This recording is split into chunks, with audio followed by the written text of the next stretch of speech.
It's not like it's kind of, this is just bullet points. I was going to use them as responses, but if I'm supposed to read, no, let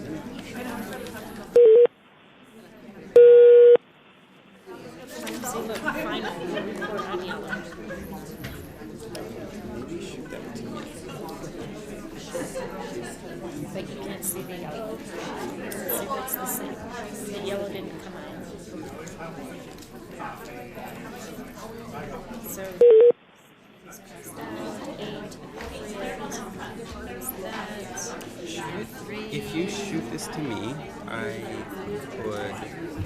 well, but it's Oh yeah, for all your stuff. Oh, for you? Well, we add business, we could add, yeah, that's it. It's a Barbara's. Called the first year. First year. How are you? Good. How are you doing? Good afternoon. Fine, thank you.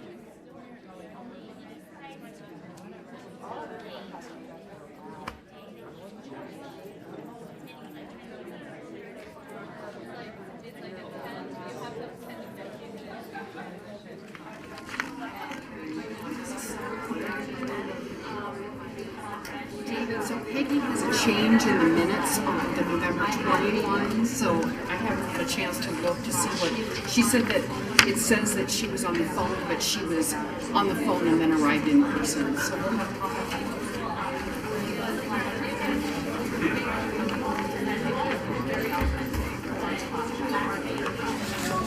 We're scrambling here. Where do I put it? We're scrambling here.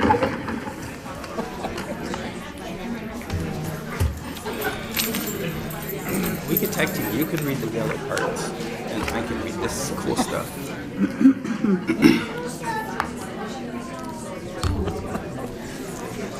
Hold on. Here's the agenda.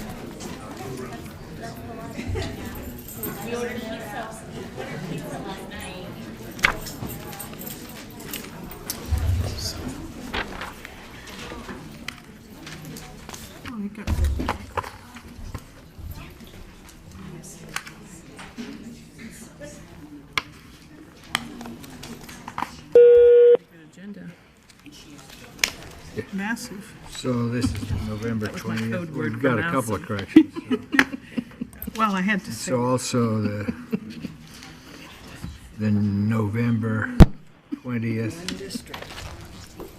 minutes. Isn't that cool? Okay.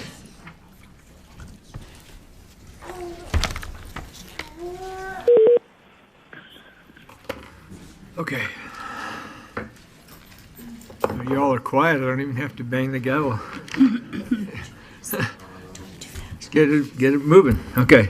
And we have Sergio here for interpretation, so go ahead. Thank you, Dr. Piercy. Good afternoon. I'm your interpreter tonight for English and or Spanish. I have the headsets. If anybody needs help, please raise your hand. Buenas tardes, soy el intérprete para inglés y español. Si alguien necesita ayuda, por favor, levanten su mano y con todo gusto aquí tengo los audífonos. Thank you. Muchas gracias. Thank you. Thank you, Sergio. And we have a nice young lady here, Aaliyah, who is going to help us with the Pledge of Allegiance. So if you want to go up to the microphone.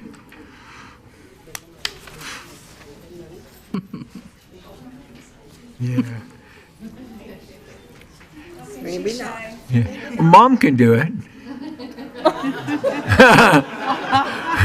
Let's see who's shy at work. Okay, please stand for the Pledge of Allegiance. Thank you.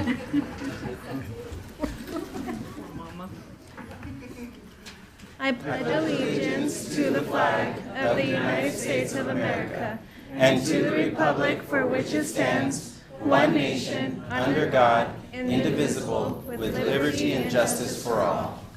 Juro fidelidad a la bandera de los Estados Unidos de América y a la república que representa una nación bajo Dios, indivisible, con libertad y justicia para todos.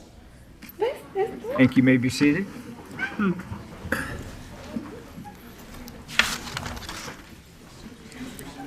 I'd like a moment of silence to honor all the APS graduates who've lost their lives while serving our country.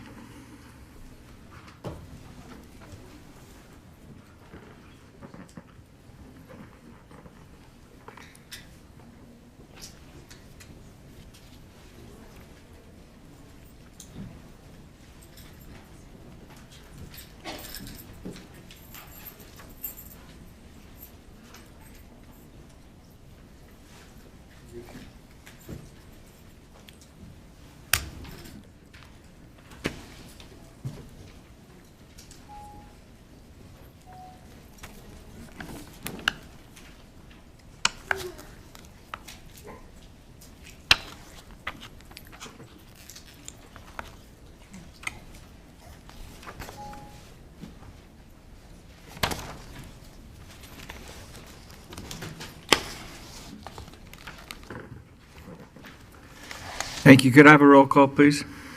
Peggy Mura Alcon. Lorenzo Garcia. Here. Yolanda Montoya Cordova. Here. Barbara Peterson. Here. Candelaria Patterson. Here. Elizabeth Armijo. Here. Dr. David Piercy. Here. Peggy, are you on the phone? I'm on the phone. Sorry, Yeah, I thank didn't unmute it quick enough. I know that always happens. I just wanted to make sure we understood that you were here. Okay, thank you. And before we have an adoption agenda, we have a few things we need to do. See if I can get through this in a timely manner. Item 6.b, special issues, and item 7C.15 need to be pulled from the 6.b from the special issues and 7.C.15 from the Financial Committee's consent item calendar. Those need to be pulled. They'll be done at a later time. And item 6.c, consideration approval of new board policy GB 13, employees record disclosure. That needs to be pulled. It will be done at a future meeting. We need to get the wording right on that, apparently. And also, item 7.c.1.d, consideration for approval of Financial Matters Fund, Corporation for Public Broadcasting, $38,721. That needs to be pulled for a later meeting. And we need to correct a few things. Well, let me go one more. We have some consent items, 7.b, 2, 3, and 4. Those are part of our charter agreements. We want a separate vote on that, so we'll pull that off and do that right before the consent items, consent calendar items. And then there's some corrections. So on the early November Board of Education meeting minutes, the November 7th really should be November 7th, 2018, not November 5th. And also on the November meeting, 20th meeting, it just indicates that Peggy was on the phone, but she did arrive, so she's on the phone for a little bit and arrived. So we need to kind of update the minutes to be clear on that. And the next meeting dates at the end of the agenda should be 2019, not 2018. So we've been busy. My poor staff has been busy, so apologize for those things. So with those changes, do I have a motion for approval of the agenda and the minutes for November 5th and November 20th and November 26th with those Can I changes? ask a question real quick? Sure, Peggy. Because I'm driving, and so I apologize. So on today's agenda, did you pull for a separate vote on consent 7C? Okay. Yeah. On C7. 7C7? Under the finance matters, correct. Let's see. Let's see what my note says. 7.C.7. I did not do that. No. Okay. You want to have a separate vote on that one? Correct. Okay. I apologize. I heard 7 something. So. Yeah, it was something else that we're going to do at a separate time. Okay. So that's 7. Be under finance. Correct. Yeah. C7, I guess. So 7.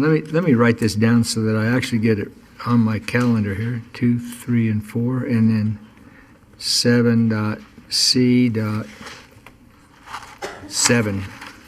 Okay. Okay, I think I've got it. So moved with said amendments. Okay. Do I have a second on that? Second. Thank you. And all in favor, please say aye. Aye. All opposed? Thank you. Thank you. And we'll now go on to recognition of students, staff, and community. Yolanda is on the phone, so we're going to have our Vice President, Lorenzo Garcia, handle this. So thank you, Lorenzo. So good evening, everyone. Welcome to tonight's board meeting, and we thank you for being here, for coming. Our first recognition will be introduced by Assistant Superintendent of Equity and Instruction and Support, Dr. Serna Marmol. Dr. Serna Marmol, would you please come to the podium? Thank you, Mr. President and members of the board. Every year, Albuquerque Public Schools selects artwork created by our students to become our annual winter greeting card. The card is sent to hundreds of recipients, our elected officials, business and community partners, and even our fellow school districts and charter schools. We believe celebrating the winter spirit is an important way to spread cheer to all our supporters as we continue to engage them in the hard work of public education. This year, the artists we selected are Miss Eva Nelson from San Antonito Elementary School,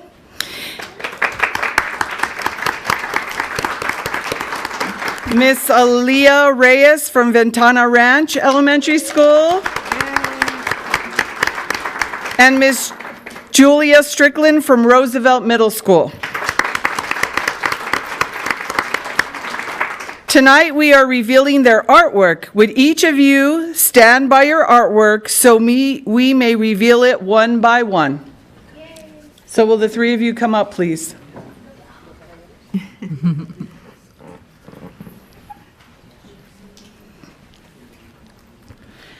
Miss Nelson, please reveal your art.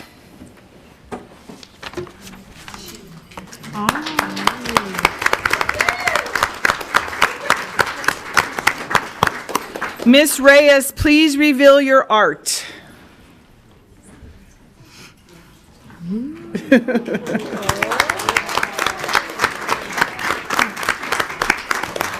Miss Strickland, please reveal your art.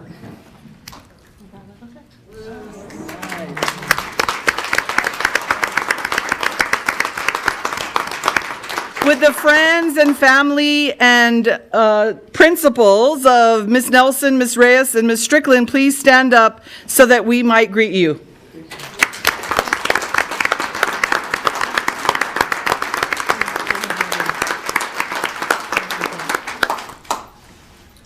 Yeah, right there. There you go. Great job. Beautiful work. Beautiful work. Beautiful work. Beautiful.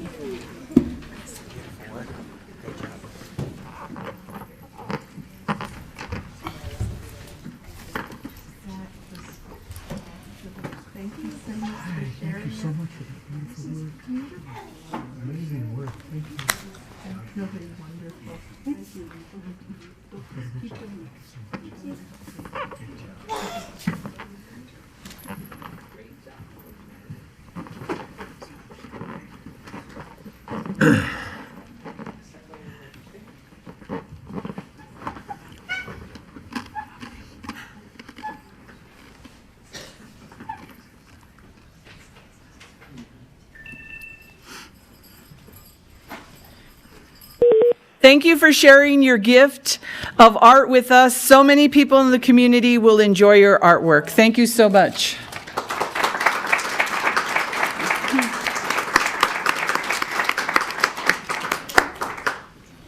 Nothing like embarrassment and mortification. You're so wonderful. Incredible talent.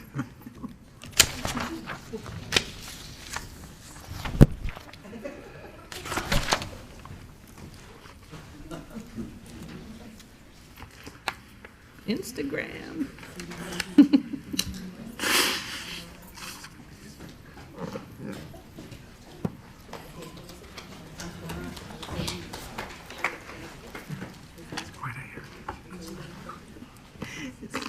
It's spectacular.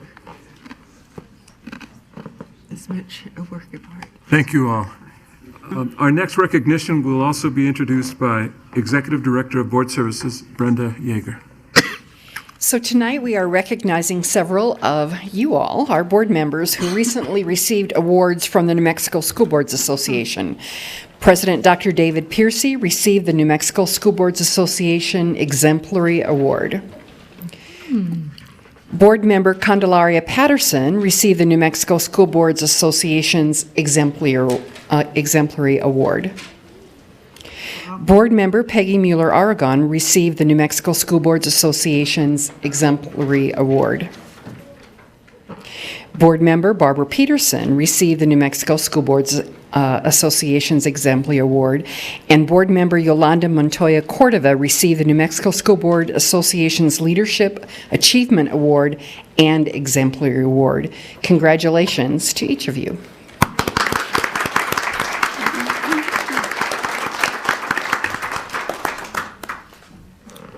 So that concludes our recognitions for this evening. Congratulations again to everyone, to parents especially, and your children, and thank you for joining us this evening. We will now begin public forum.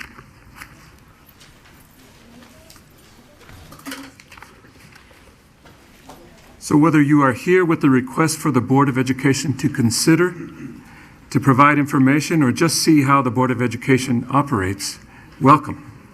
You are welcome. We want you to know that. The Board of Education has established rules for expected civil behavior during the meeting and public forum. Upon signing in to speak tonight, you received a signature form and copy of the procedural directive, which outlined those rules for expected behavior. The presiding officer will enforce these rules as appropriate throughout the meeting. Public forum is an opportunity for the Board of Education to hear your comments. It is not a dialogue with the board members.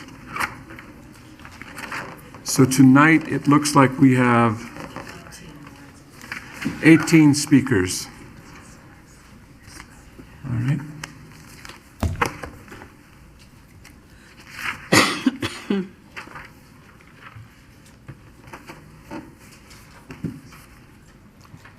So because there's 18 speakers, we're going to go ahead and set aside 2 minutes for public comments within the 45-minute public forum.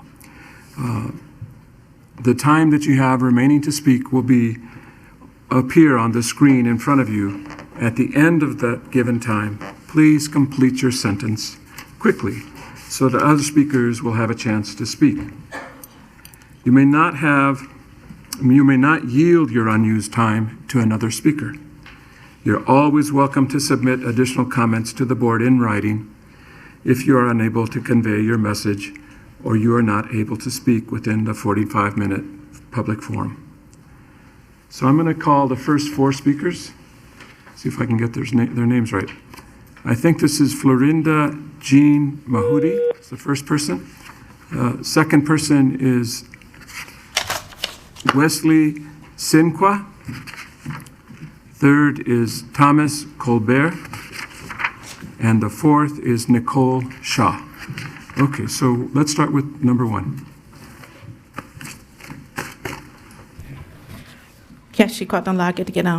My name is Jean Mahudi. I'm the current chairperson for the Indian Parent Committee, and I'm from the Pueblo of Zuni.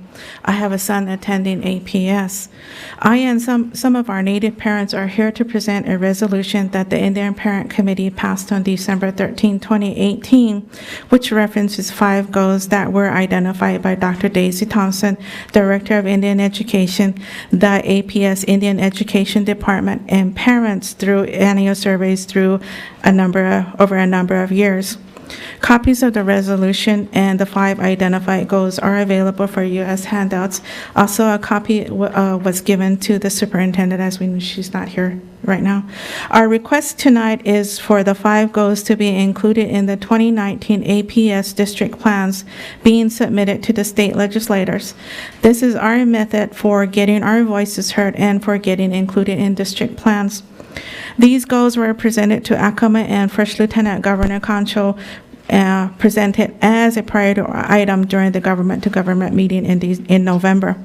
The Pueblo governors and the Navajo Nation president are in support of these and have put it on their agenda for the January state legislative session as well.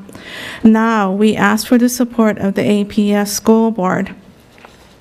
Whereas the Indian Education Committee and the Indian Parent Committee is established in compliance with CFR Title 25, Section 273.15, 20 USC Section 7401, and the Indian Policies and Procedures and the bylaws. Whereas the Albuquerque Public School currently has a total of 6,458 Native American students representing 126 federal recognized tribes.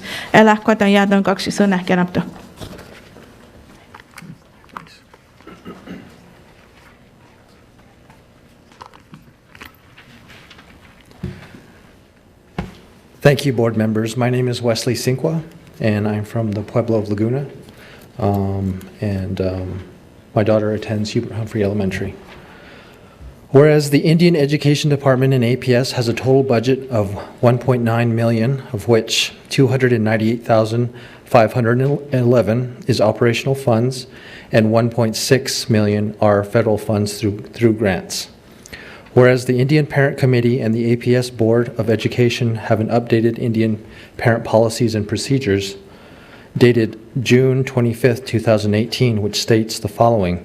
When data indicates that Indian students do not participate on an equal basis with non-Indian students in the educational programs of the district, or that Indian students are not making appropriate progress, the Indian Parent Committee and tribal leaders will recommend a plan to the APS superintendent or board, or make suggestions to the APS superintendent or board to modify the educational programs or provide services in order to attain equal participation or appropriate progress. Now therefore be it resolved that the Indian Parent Committee and the Indian Education Committee supports the 5 goals to be included with the district goals and plans put forth to the 2019 New Mexico legislative session as per the Indian Policies and Procedures Agreement. Goal 1, to establish the Indian Education Department as a separate department under the Office of the Superintendent. The Indian Education must meet statutory requirements related to the education of all students. The department has the potential to be strengthened and elevated in the district organization charts. Currently, the annual budget for the Indian Education is $298,500. Thank you.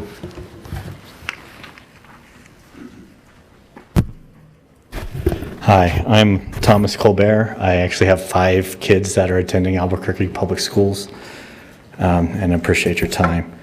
So continuing with where Wes left off, that $298,000 supports 5 full-time employees and none for materials and none for supplies or other budget line items. This demonstrates a lack of administrative and financial support for the department. Although there isn't much to cut, the department complied and took every required budget cut at the same level as other departments at the Bruce and Alice King Educational Complex. Their current programs that are in a few schools are not operationally funded.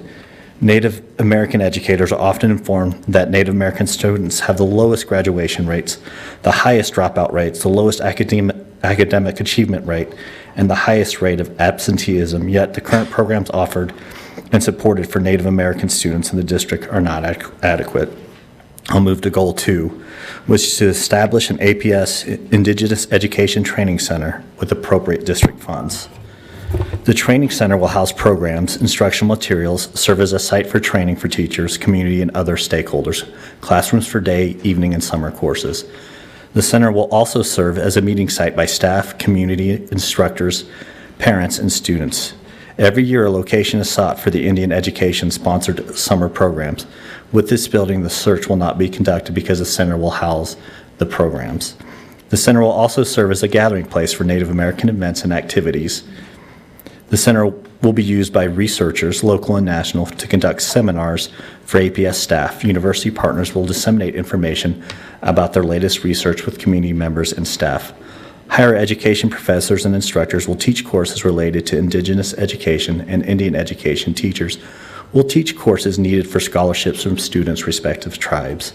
Higher education will conduct dual credit courses for Native American students from all schools. Thank you. Good evening, I'm Nicole Shaw. I have 3 students attending Albuquerque Public Schools. So I'll continue. Goal 3, to increase district adoption and use of culturally relevant materials and textbooks regarding American Indians with appropriate district funds.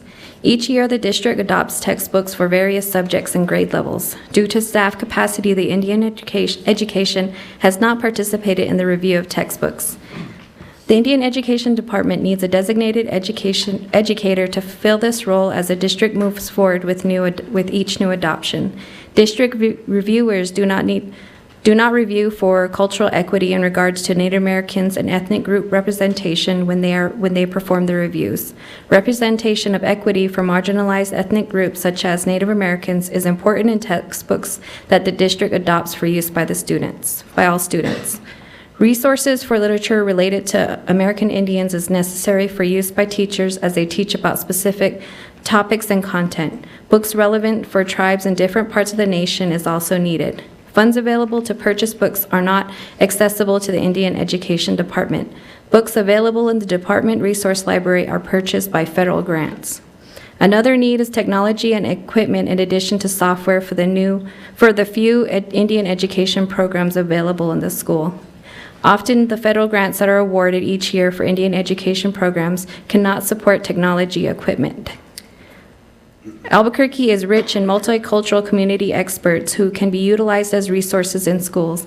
However, due to the lack of funding, the use of community experts is lacking in all district schools. Many experts require minimal honorariums to share their knowledge and expertise, so funds for this is necessary. And just to move on, Goal 4, to increase district retention and recruitment of Native American educators from teachers to superintendent's cabinet and leadership with appropriate district operational funds. Thank you. Thank you. The next 4 speakers are Sarah Samani, Fred Hinsey, Laura Stewart Brunel, Judy Young.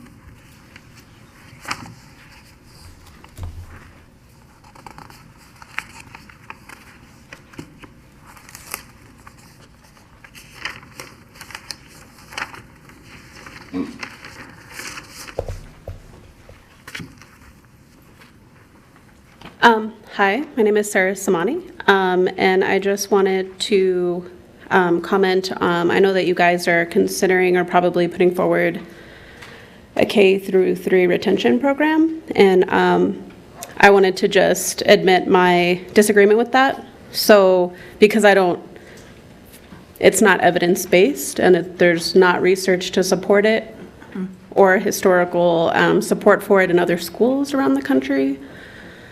I'm a special education teacher. I feel that there is support for maybe kindergarten retention, and it can help some students, but it's unfair to do that to students when the schools are not properly staffed and certain disabilities are not properly addressed. I would also like to comment against the way that the public school district is attempting to address teacher shortages right now by hiring specifically from the Philippines. I feel that the Philippines has a completely different structure with special education. They allow dropouts from 1st to 12th grade.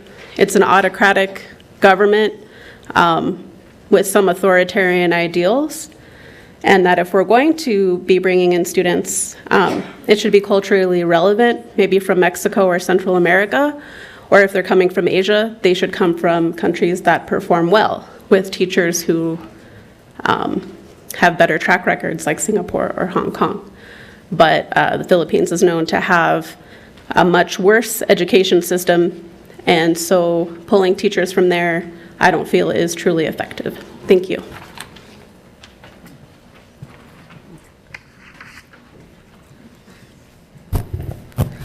Members of the board, my name is Fred Hinsey. I'm a teacher at New America School. I've had the privilege of teaching there 4 years now. This is my 4th year. And I don't care whether you see us as a home like our students do, or voices raised in the wilderness, or roads made straight, or whether we're just another set of hands reaching another set of starfishes. I would like very strongly to recommend that you approve of our charter renewal, because we're doing a job out there that needs to be done, and we're doing as well as we can. Thank you.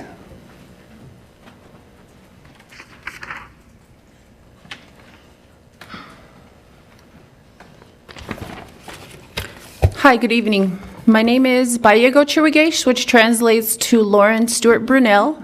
I come with you with the Indian Parent Committee, the resolution for the Indian Policy Procedures Agreement. I am continuing with Goal 5, which is increase the Indigenous language programs. Each year, the Native American Parent Survey indicates the request for children to learn their home language. Parents have requested this need for the past 13 years attending the school district. However, due to lack of funding, the need has not been realized district-wide with operational funds. Other languages are funded, but not Native American Indigenous languages. Currently, grants that the Indian Education Department has written funds the Navajo and Zuni languages with 3 teachers in a few schools. We hope to have 3 additional teachers on board if things go right. Research indicates positive impacts on academic achievement with students who are bilingual and have strong heritage foundations. Many urban Native American students are born and raised in the urban community settings, and as they get older, they develop a yearning to learn about their home language and learn more about their identity. And an increase of programs for American Indigenous language will not only impact academic achievement, but help build strong community citizens. Another need is to rename the Heritage Language course from Foreign Language to American Indigenous Language coursework. Native American students will no longer associate foreign language to their home language and help end the quandary this has caused to Native American students regarding their home language courses. In addition, Native American students have identified English language learners, EL, need instruction that differs from English learners because most Native American ELs already know English. They need support. So this further resolved, the Indian Parent Committee and the Indian Education Committee calls on the Public School Board of Education, the superintendent, to improve funding and resources for the provision and quality culturally relevant education to serve the students. Thank you. Thank you.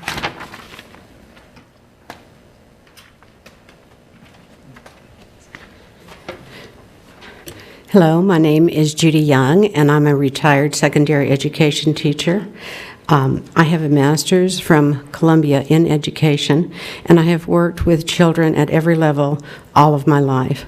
I have a tremendous concern anytime children are abused, are manipulated, are used in a political fashion for an agenda for a particular, any avenue. So on the 13th of this month, a principal from Janet Kine Fine Arts Academy represented herself, and this is the testimony that you have in front of you, from being from Manzano Mesa Elementary. Manzano Mesa is in the Singing Arrow District, but Janet Kahn Fine Arts is not. She brought 7 children, those are the names right there, with her. She prepared 7 statements for them to read. They could not read them because the language was too difficult for them and they had to stop. They were shaking. They were very traumatized by this experience. But the agenda was a political agenda, which was totally, she disregarded how these children would be traumatized.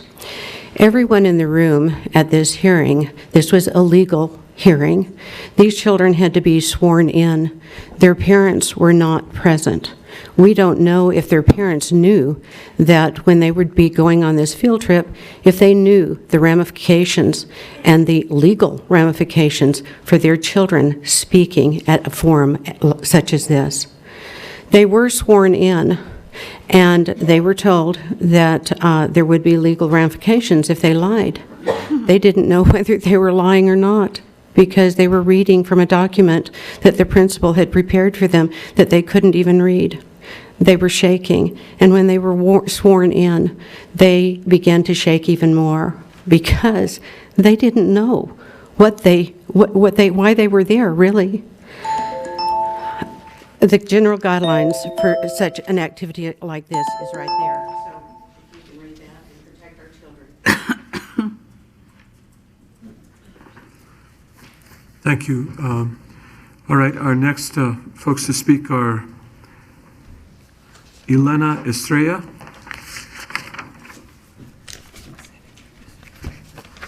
Martina Mesmer, Stan Cordet, and Vivian Romero. Good evening. Thank you for your service. My name is Elena Estrella, and I am a private citizen. And I, as Judy, would like to bring to the board's attention the shocking display of exploitation of fifth graders from Janet Kahn School of Integrated Arts. And I hope that it's not common practice in APS to take children out of school and to parade them, to parade the students around to use for political purposes. Last Thursday, the city of Albuquerque conducted a judicial proceeding downtown concerning site planning of a new community center. Participants were sworn in under penalty of perjury, and sworn statements became public record. At this hearing, Christy Sigmund introduced herself as representing Manzano Mesa Elementary School, and 7 girls read prepared false statements that they could not pronounce. Several days later, we have discovered that Ms. Sigmund is not with Manzano Mesa Elementary School, but she is in fact principal of Janet Kahn School of Integrated Arts. The children are not associated in any way whatsoever with the project that was being heard on that day. And yet, they gave detailed false testimony about the condition of an existing community center and the reasons why they want a new community center built. Their statements were full of falsehoods and not appropriate for the purpose of the hearing. Their principal misrepresented and concealed her affiliation and the affiliation of the children, and used the children to make political statements and to make a circus of a serious judicial proceeding. Ms. Sigmund violated her obligation to the children to teach solid ethics and to keep them from harm.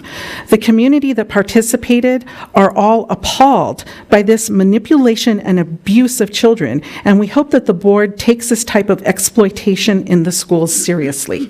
Thank you. I'm Martina Mesmer. I was at the same hearing. The kids were prepped for an hour and a half in the front hall.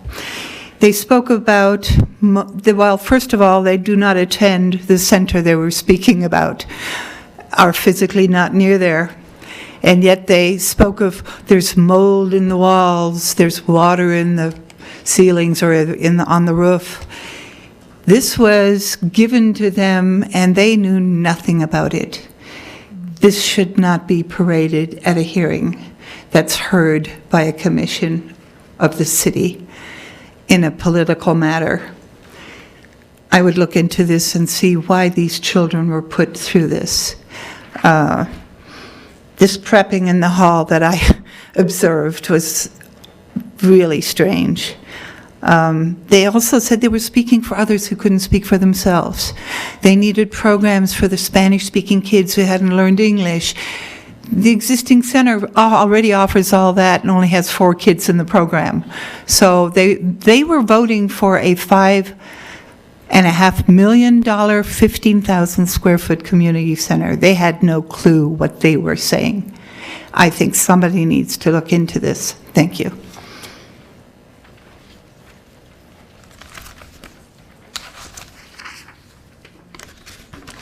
Hello, my name is Vivian Romero. I'm a 9th grader at New America for almost a year now, and my personal experience at the school has been so great. I was originally a student at Rio Grande High School, but I fell behind, and it was terribly hard to try to catch up. Upon moving to New America, the staff and students were welcoming. It is a small school. Everyone knows everyone, and we all help each other out. We're like a family. Teachers are also very inspiring and supportive to all their students, with many opportunities to do great and achieve. Anyone can succeed at New America. This school has helped me be organized and helped me find ways to help myself succeed and be a good student. From online classes to night school, New America has options that can work around you and ensure your success. Thank you.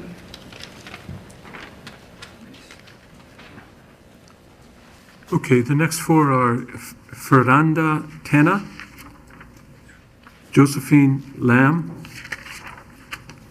Sarah Giron, and Rolanda Tome Warito.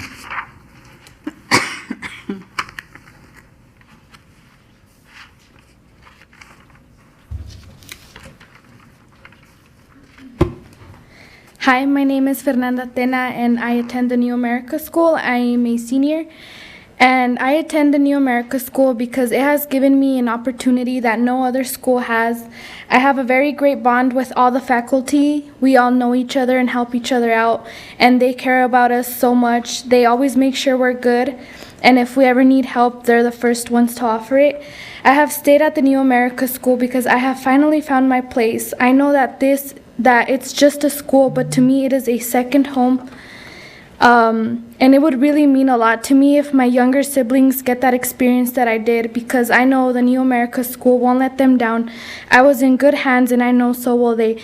I hope the New America School will continue on and I hope we can get the renewal. Thank you.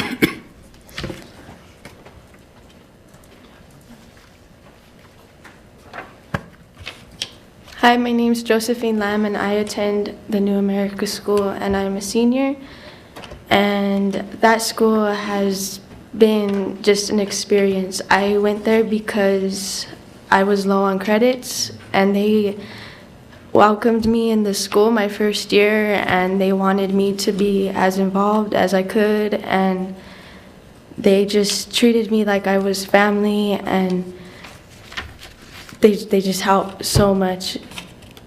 And I think that it should stay open because it just has so many opportunities for students and they don't give up on their students. And no matter how many times a student drops out, they always call and say, we need your student back or your child, and they just push you to do right. They push you on the right path, and I think that's important for kids or students.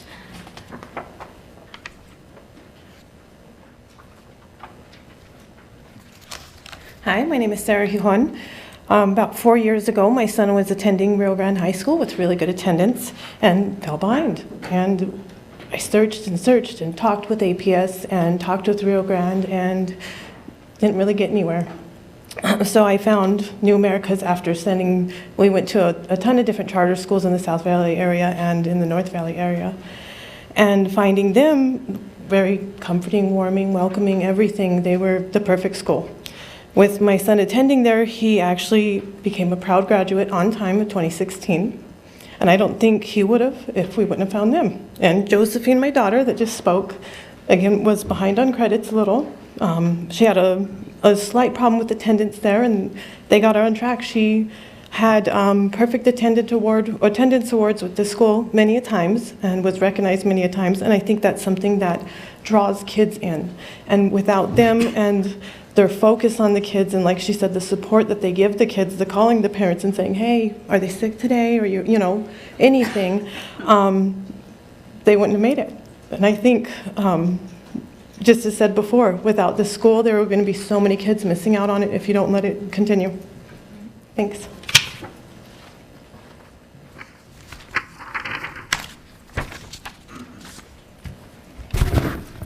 Good evening. This is Ronaldo Arita Tillman. Thank you, everyone, for your presence. The reason I'm here today is not only having children who graduated from Cibola High School, but also as a community member that's really concerned about what is going on at that school.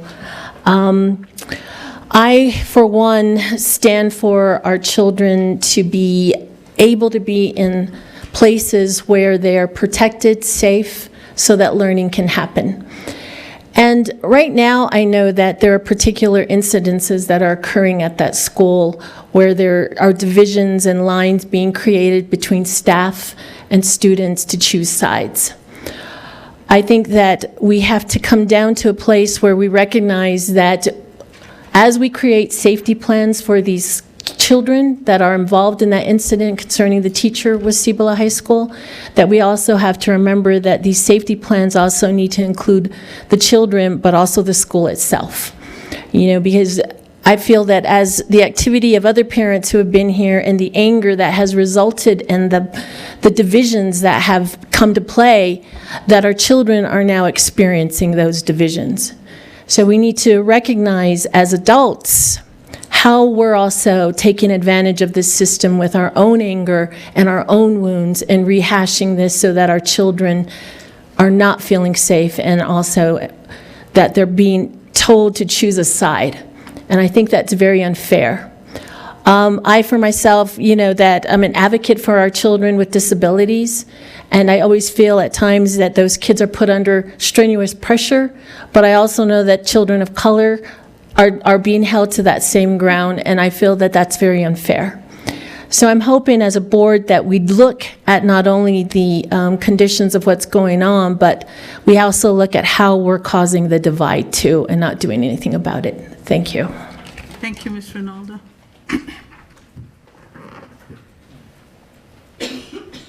I added to the list number 19 for public comment. I'm a member of OPEN, Organizing Parents Education Network. We're a group of parents who have children with special needs. We've identified 22 systemic issues throughout New Mexico that we have a goal of changing.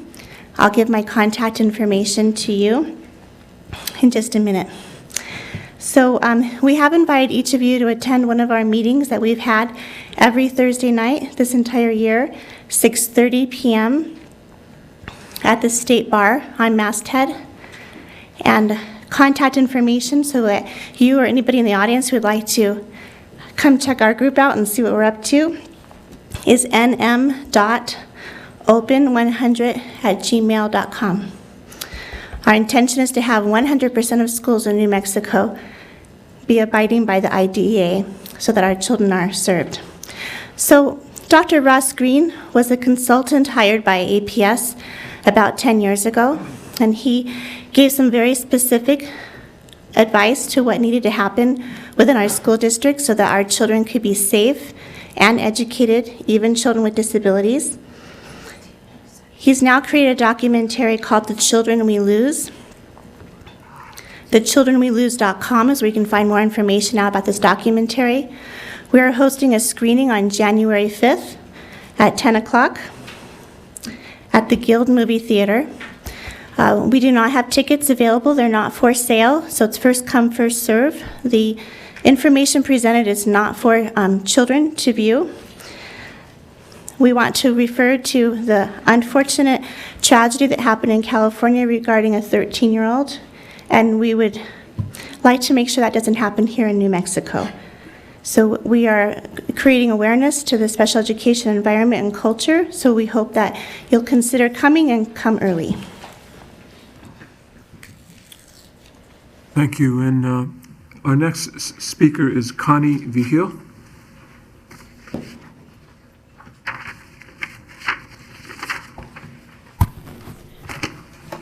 Hello, Chairman and members of the board. I come here before you because I was a former teacher at APS. I've taught K through 12 at both private and public schools as a science English bilingual teacher.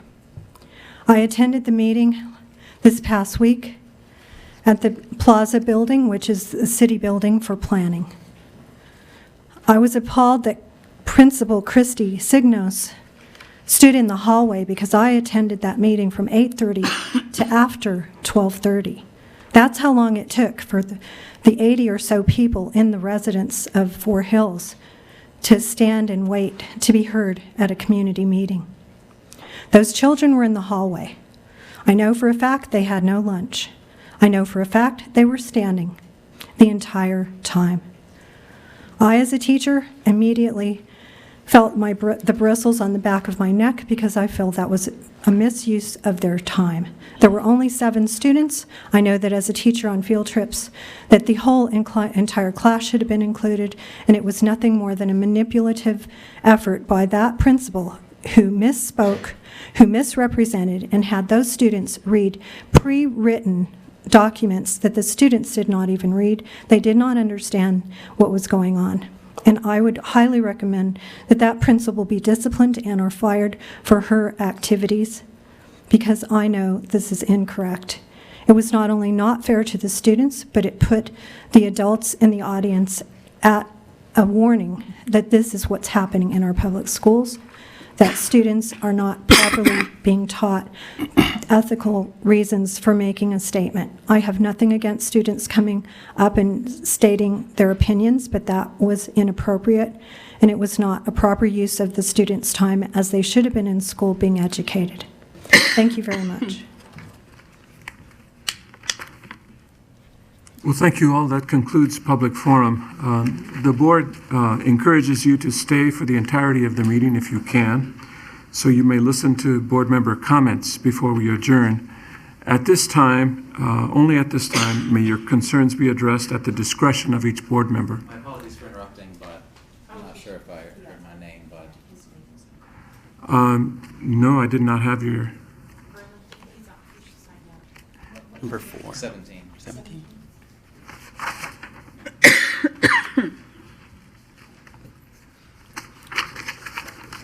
Sometimes multiple pages get turned. Okay, thank you. Verland Cooker. Thanks, Verland. Yeah, of course.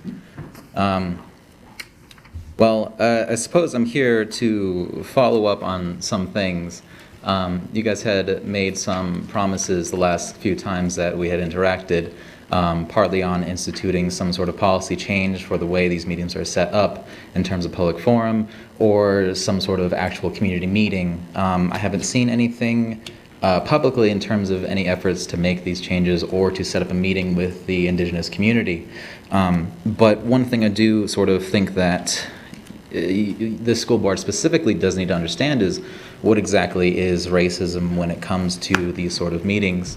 The two parents that spoke in support of the teacher in the last meeting, what their words end up doing to the Indigenous population, and more specifically to your students, is hurtful and very harmful for them. You know, the students that had to go through that have to have this trauma justified and have this trauma relived on the public stage by having people in defense of the teacher. As well, the environment at Cibola has turned to one of mourning for this teacher as well. A large population of the student body as well as the teachers are now wearing black in solidarity of the racist teacher that had committed that act. And I feel as if that the school board doesn't really understand how this affects Indigenous students and how these acts of solidarity end up harming Indigenous students more than anyone else.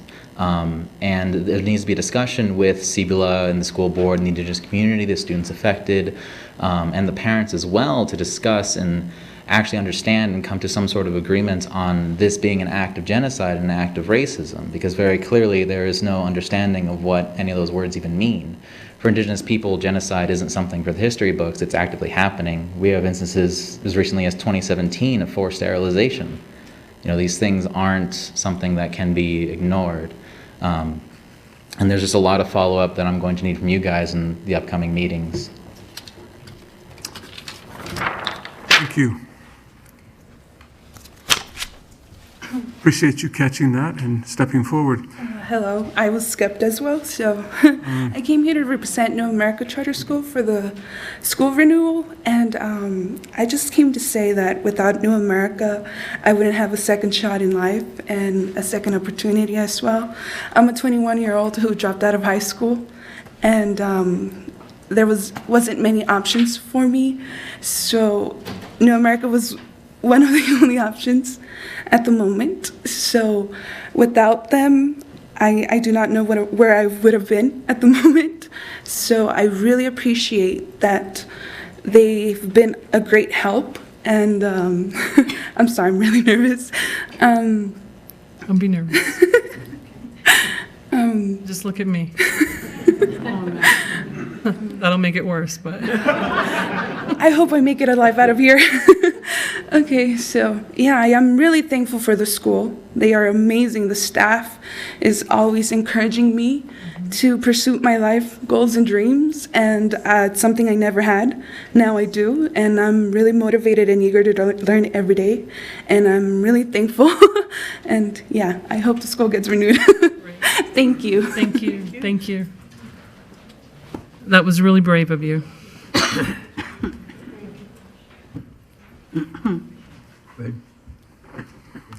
Okay, we'll try this again. Thank you for coming this evening and sharing your concerns. We do appreciate that you take the time and we listen intently to each person who presents. If you'd like, you're welcome to stay for the remainder of the board meeting so that you may listen to board member comments before we adjourn.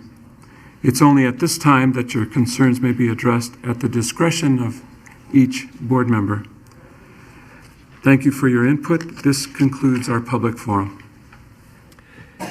Thank you, Board Member Garcia. We'll go on to the superintendent's report, and Dr. Richard Bowman will give this report today. Superintendent Reedy actually is taken ill and she's gone home. So thank you, Richard.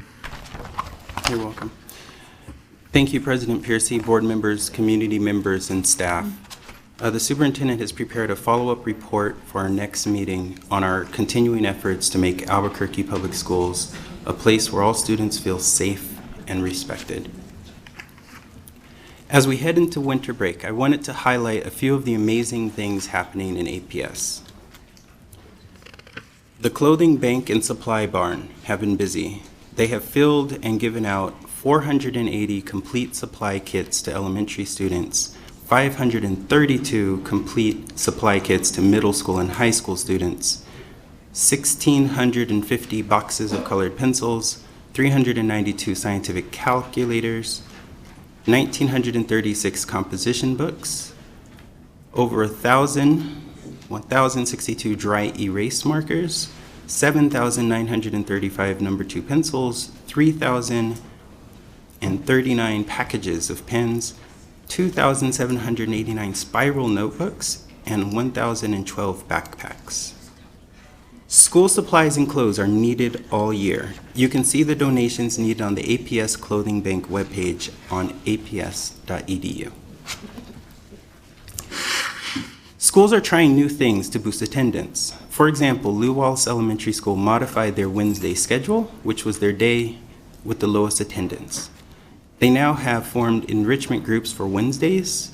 Those groups are small, about 8 or so students per group, and they are led by an adult who is not the student's general education teacher to expand those network of connections at the school site that each child has.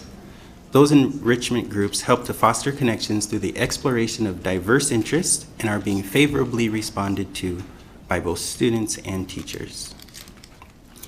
At New Futures High School, Future Focus Interns, which is a nonprofit organization, is coordinating paid internships for students.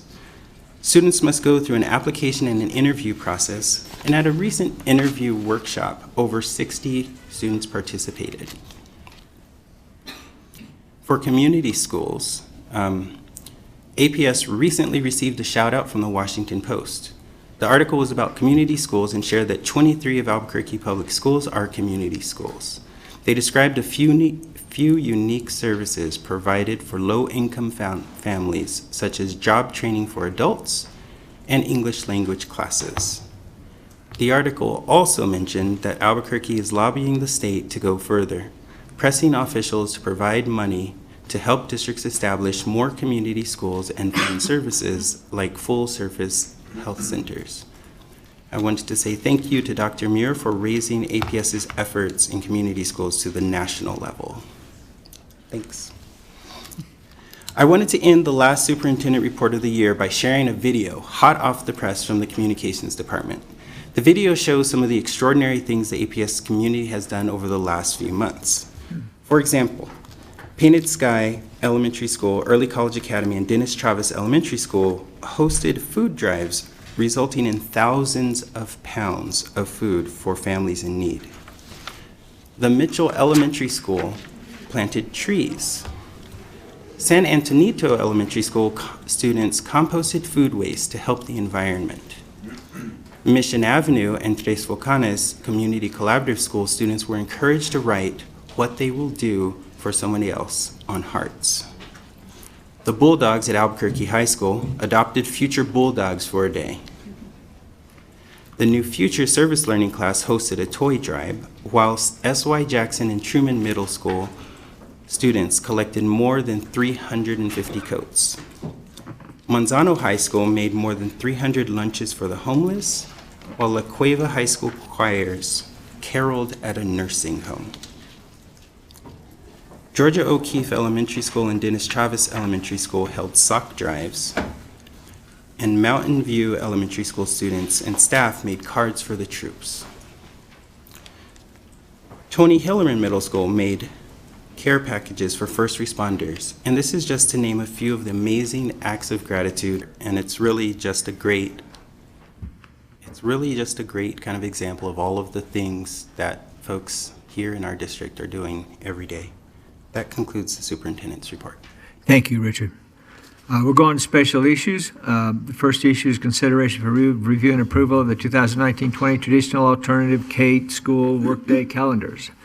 Presenter is Dr. Bowman and Todd Torgerson. Thank you. President Piercy, members of the board, we have here consideration for your review and approval the workday calendars for next year for our traditional alternative and K-8 schools. Representatives from ATF and the Education Assistance Association met and developed the options for these calendars. The calendar committee met. We can say that all the calendars meet the required hours of instruction and comply with the 184 and 183 days that our teachers and educational assistants are required to work. They really aren't changed significantly from the times from last year. Are there any comments from the board members? Board Member Merle-Aragon. So what were the changes, Dr. Bowman? So for the answer to that, I will ask Todd and Jessica to come up to the podium. And then the other question will just be, how much public input did we get from students, staff, parents, community, et cetera? Okay. So good evening, Dr. Piercy, members of the board. Thank you for your question. With respect to the changes, that were not really significant changes. The main change, as you know, is the Friday change that will be happening on the 20th. So that was an issue last year that's been reconciled for this year. Thank you. And then the other was a community survey.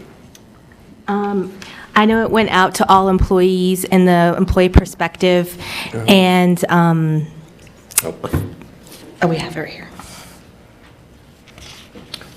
So this is public input that we received. 6,147 people were reached.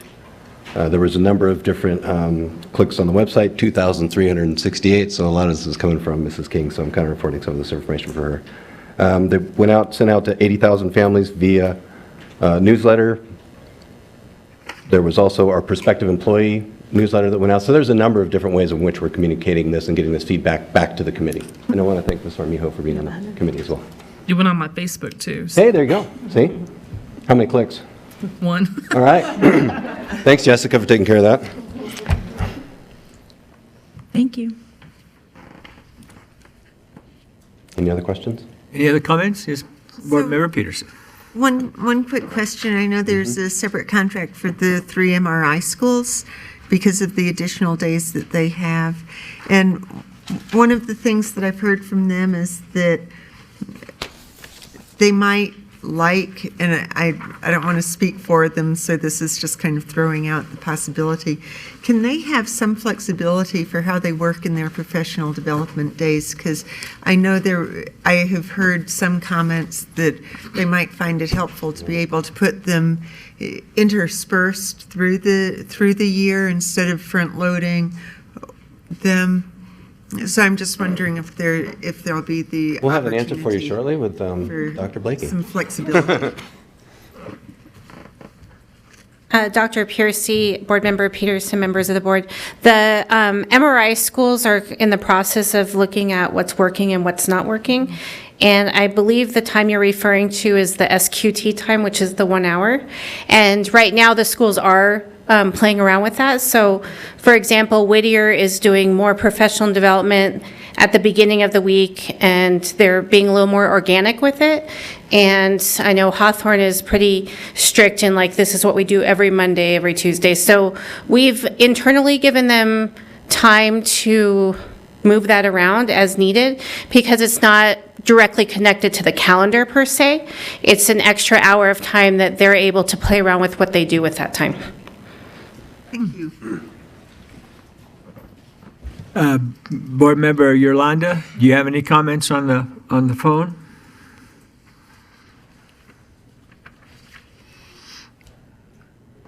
Find the mute button. Oh, yeah, there it is. I couldn't find the mute button. No, I don't have any comments on the calendar. Okay, thank you, Yolanda. Any other comments from the board member? I'll entertain a motion for approval.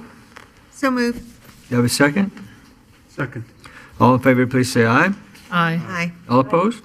Thank you. Thank you. We'll go on to item number 6D now. B and C have been pulled. And that's the update on the international school at Mesa del Sol. That's a discussion item, and that's Debbie Elder, Executive Director of Innovation School Choice, and Dr. Joseph Escobedo, Senior Director of Office of Innovation and School Choice. We need to have a shorter title for you guys. OISC. President Piercy, members of the board, following our procedures and the contract between APS Board of Education and the International School at Mesa del Sol, the school has been issued a notice of unsatisfactory performance for special education compliance. This notice was derived after several site visits that were required following a complaint via the New Mexico Public Education Department. It was found that the school did not correctly apply special education law in the provision of social work, failed to conduct timely individualized education plans, and failed to ensure the least restrictive environment for students. The school has developed a corrective action plan, and this is to provide you an update on the progress of that plan. The school is making progress towards fixing its deficiencies, and we thank the school for taking important steps forward. And Dr. Escobedo will give you more detail. So, Mr. President, members of the board, reviewing the information from the briefing we provided you, we do have Barb Langmaid, the head administrator for the school, who has short comments to make. But as of October 1st, as of the 40th day, the school had 340 students enrolled. 19% of the students are students with disability. I want to thank Associate Superintendent for Special Education Lucinda Sanchez for her partnership in the work of supporting students and ensuring compliance. The school is making progress for improving their systems and processes to support special education students. They've also provided us documentation by the deadline for the provision of compensatory social work services that they needed to complete. They have also utilized processes and procedures for the documentation of all ancillary services. However, at the 40th day, the school had 2 overdue IEPs. The school also needs to improve the documentation of special education or ancillary services accurately in the IEP, and Ms. Langmaid can come forward to make a couple of comments.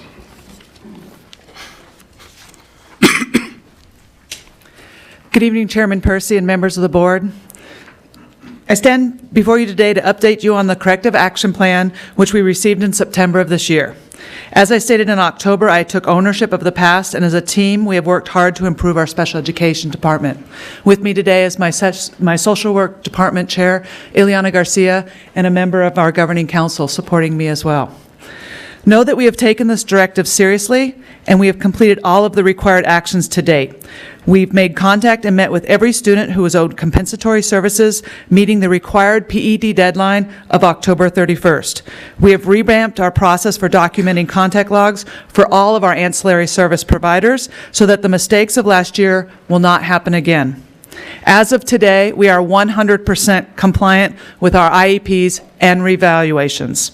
We are holding weekly meetings with the SPED team to ensure continued conversations about the needs of our students and what we need to do in regards of services, evaluations, and reevaluations.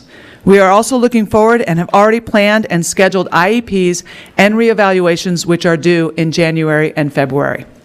I'm very proud of my team and the progress of our special education department and what we have done as a whole in improving ourselves, our processes, and our procedures. Thank you for your time and continued support of our school.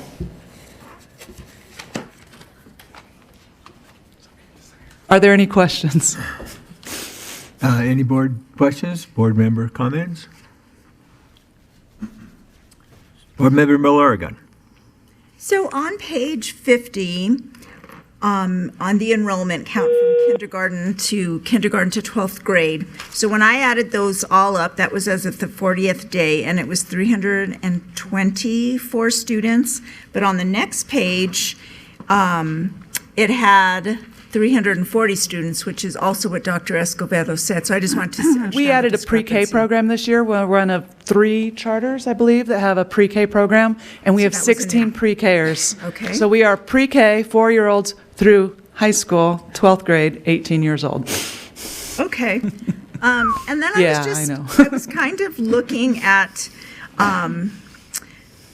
your high school enrollment. Yes, So ma'am. there's a drop from elementary, then to middle school, and then a significant drop in high school. Yes, ma'am. So I think you only have 22 high schoolers? Yes. So I'm wondering, is that what you're looking at having? Is that a good thing? This is our first graduating class this May, and we have 6 kiddos in that class, or 5.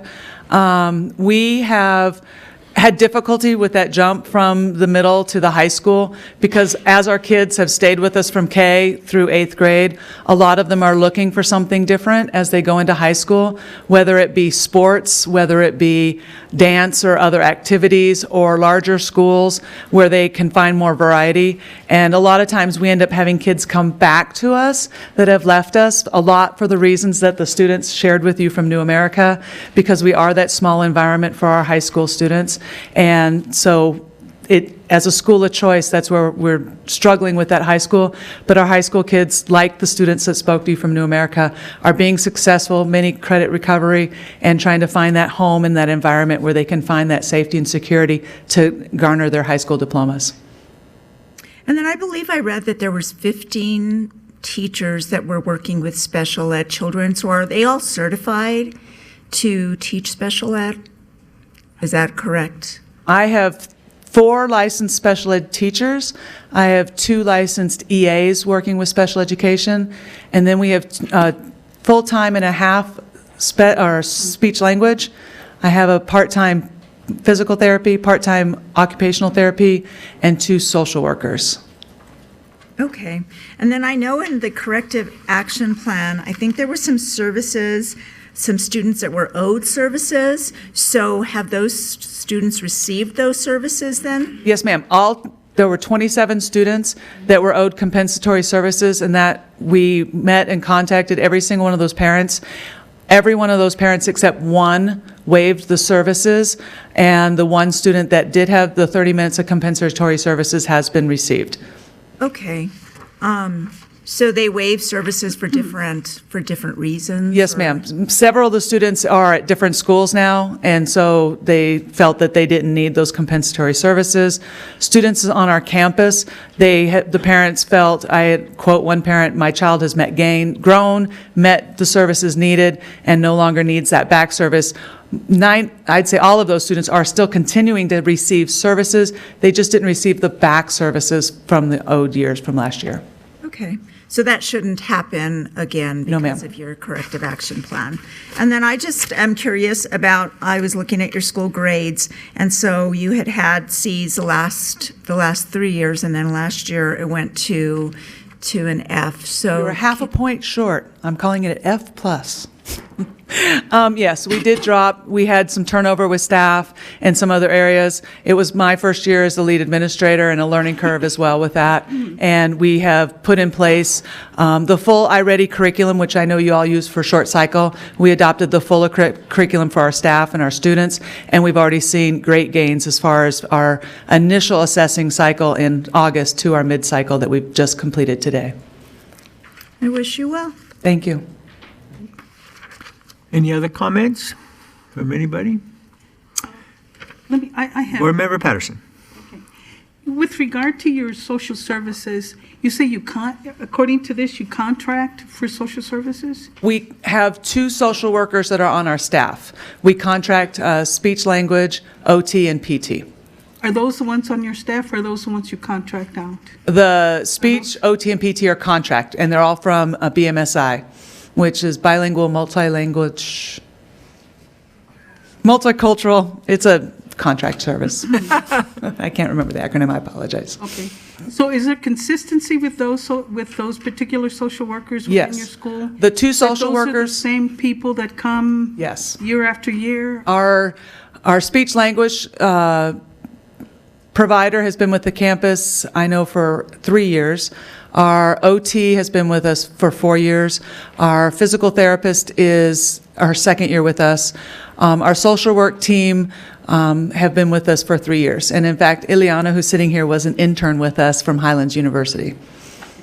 So you took her away from? Yes, we did. When she graduated, we hired her. All right. Thank you very much for that. Thank you. Any other comments from the board? Dr. Piercy, Yeah, Board Member Yolanda. Sorry. I was just curious on, you had mentioned in the corrective action plan, I think is where I was looking at, that you're also still utilizing social work interns.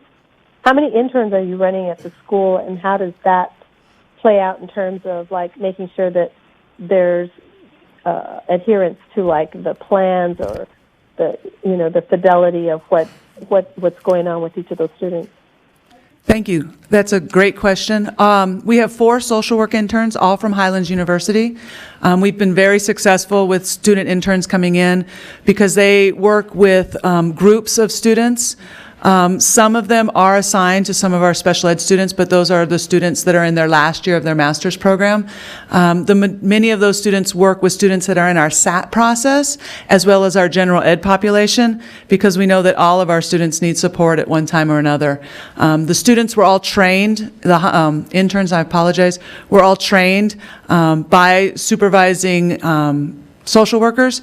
In August, before they came in, they were trained on what was expected in terms of documentation and as far as what we needed for files specifically for our special education students and our SAT students, as students may move from the SAT process into special ed or out of the SAT process, hopefully.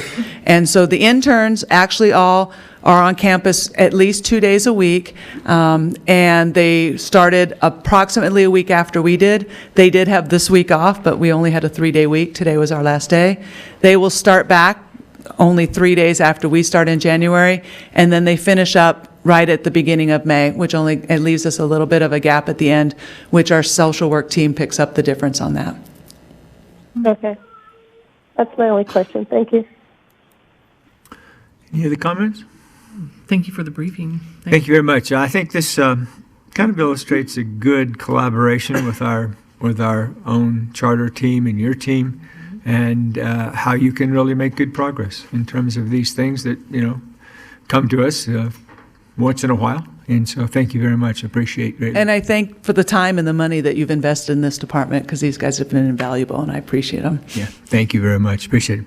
Okay, we'll go on to item special issue E, which is consideration of the approval of the contract and performance framework for the La Rosalana Leadership Academy.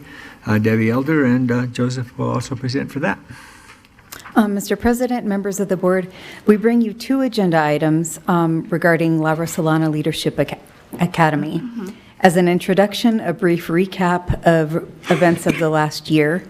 In December 2017, the board approved a renewal for a 2-year contract with conditions that needed to be met before the contract was executed. In April of 2018, our staff identified special education concerns and issued a notice of unsatisfactory performance. From May to June, the school developed a corrective action plan. In June, the board did not approve their charter contract. At that point, the school appealed to the New Mexico Secretary of Education to finalize the contract, and on October 31st, the Secretary ruled that the contract must be finalized. Per this order, we bring for your consideration the contract and performance framework for La Rosalana Leadership Academy. As you will note from the letter from the Secretary, he did order the contract and performance framework to be finalized. We know that this action item may appear to be counterintuitive given the next agenda item and the supporting documentation. However, it is essential that the contract be finalized so that we can move forward in all appropriate authorizing actions, including monitoring the corrective action plan. Mr. Melendres is here for any questions from a legal basis. Okay, comments from the board? I'm just I'm a little bit confused. So if we don't approve this contract, that the PED, basically they put it together, or is it pretty similar to what we had in June?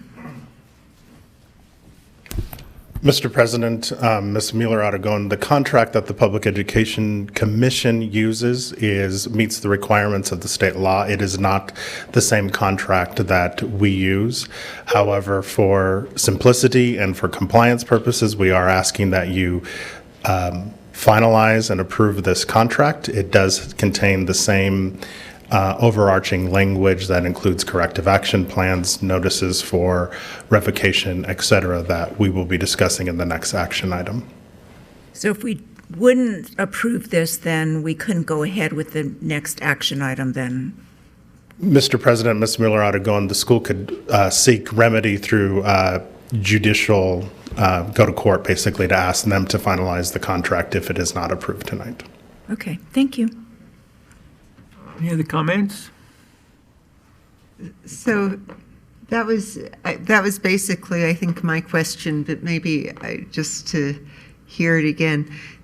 So it appears that even if we wanted to turn this down, even if we decided that that was the best course of action, we really don't have the power to do that.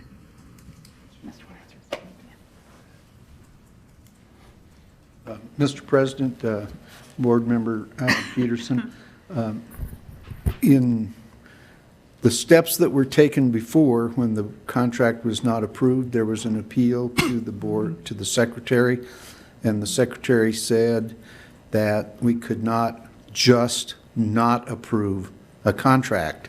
We had to have a contract in place in order to take the next step, which is revocation if that were to happen.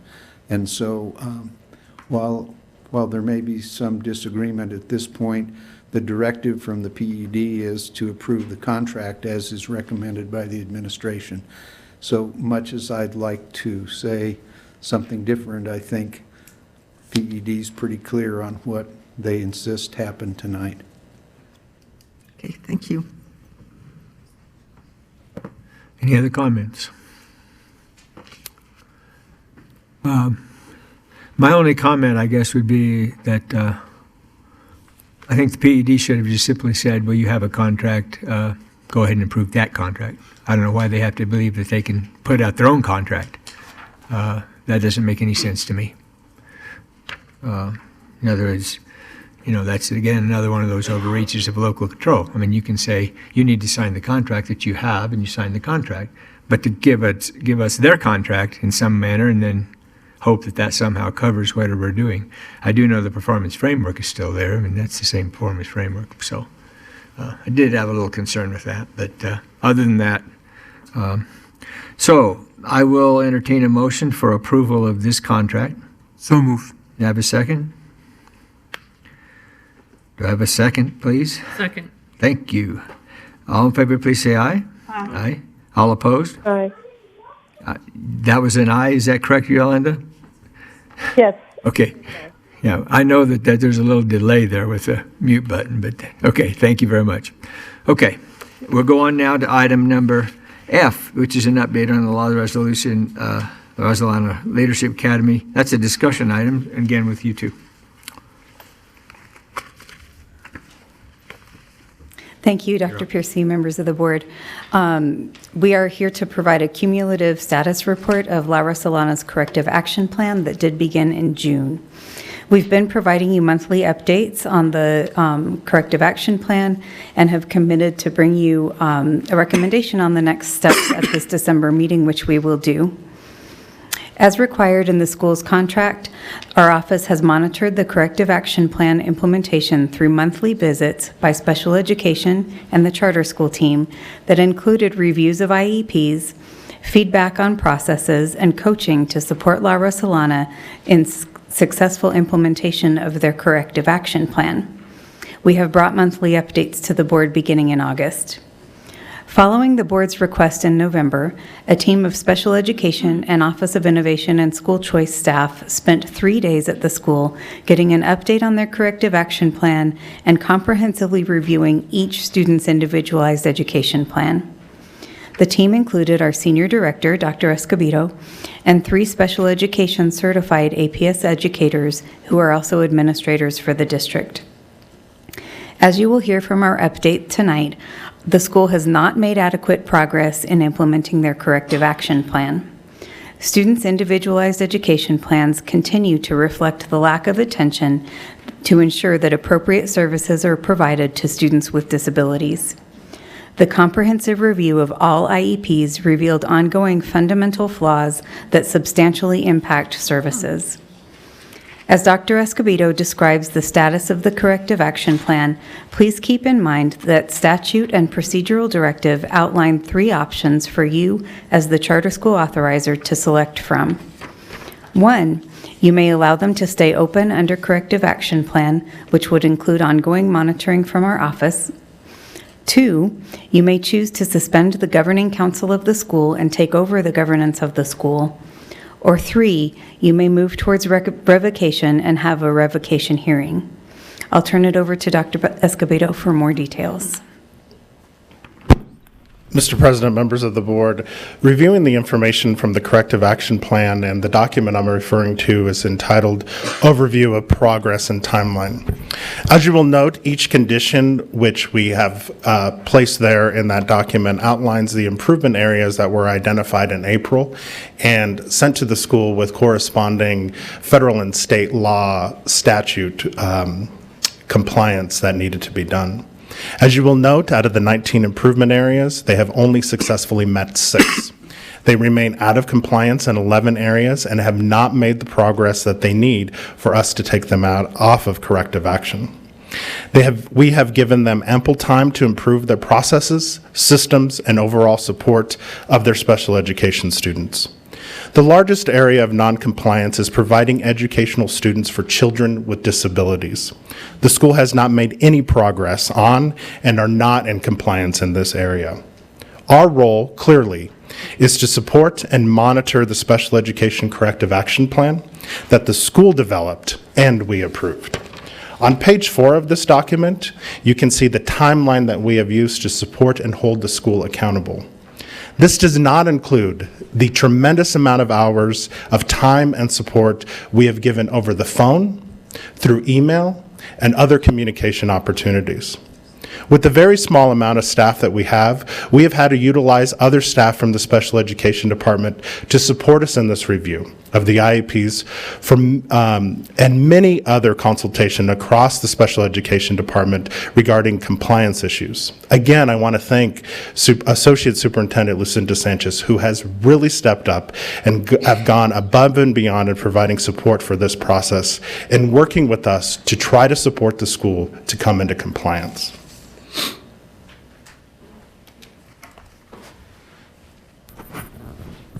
We've given you a lot of numbers and lingo and have provided extensive documentation for review. But I think it's really important, as a former school leader myself, to remain centered on the significance of the IEP on the daily learning and the future success of each student. So if you think of an IEP as functioning as a roadmap, for a map to fulfill its function, the traveler has to begin by identifying their current destination. Well, in an IEP, the current destination is described in the present levels of performance that the child is demonstrating in their academics. In the November visit, 74% of La Resolana's IEPs did not have complete present levels of performance. A traveler would also identify their desired destination on the map. In an IEP, the team of educators, family members, and the student identify goals or the desired destination for the student's learning. At La Resolana, 47% of the IEPs had missing or incomplete goals in their November review. Once a traveler knows their current destination and desired destination, they plan their route.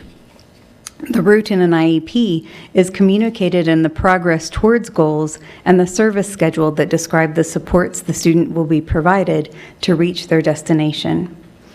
In November, after 5 months on corrective action, 58% of La Rosalana's progress towards goals and service schedules are missing or inaccurate. This analogy could continue, but I think the point is clear. Services to support the learning of students with IEPs are only as supportive as the accuracy of the roadmap.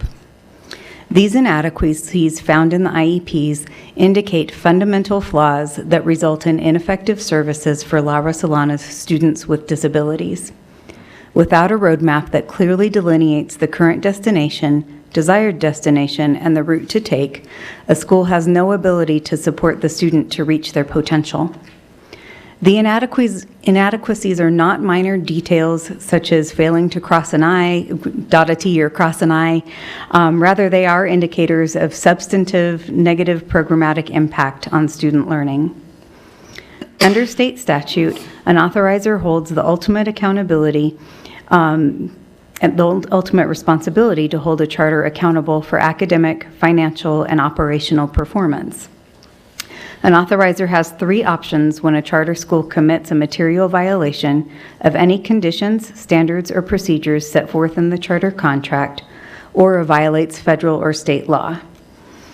Those 3 options are as follows. You may allow them to stay open under corrective action, which would include continued monitoring from our office. This option extends the timeline of the corrective action through a continued monitoring and support relationship between the school and the authorizer, but does not allow the district to provide direct services to the students or to the school. We do not recommend this option. Given that the school has been on corrective action for 5 months since June, and continues to demonstrate an inability to appropriately service students with disabilities. I believe that reasonable opportunity for the governing body to remedy the problem, along with above and beyond support and consultation from the Albuquerque Public Schools, has been given. The second option for you as the authorizers is to choose to suspend the governing council of the school and take over governance of the charter school as the APS school board. We do not recommend this option either.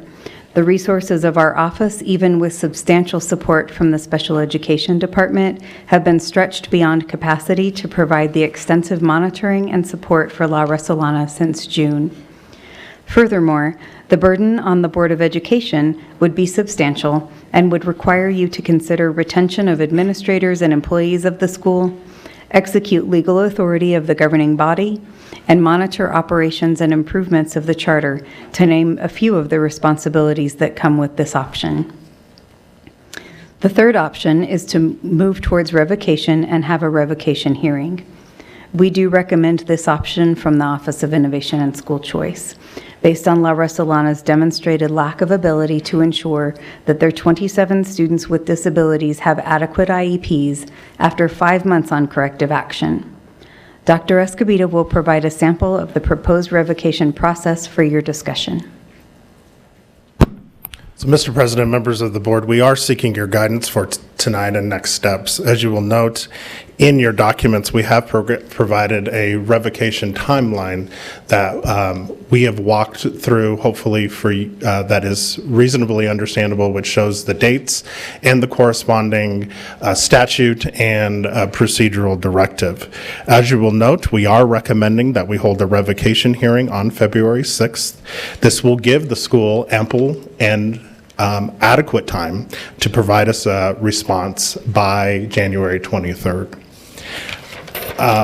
If the board chooses to revoke the school at that time in February, we have provided you with the timeline for appeal and decisions to come down prior towards the end of school. I want to remind the board that we are not seeking to immediately close the school or for the school to close within 30 days of your decision. We do recommend, and we will be recommending, that the school be allowed to stay open until the school year is complete, so that there is not a disruption of services for the students prior to the end of May. We stand for questions. Board Member comments. Board Member Garcia. So,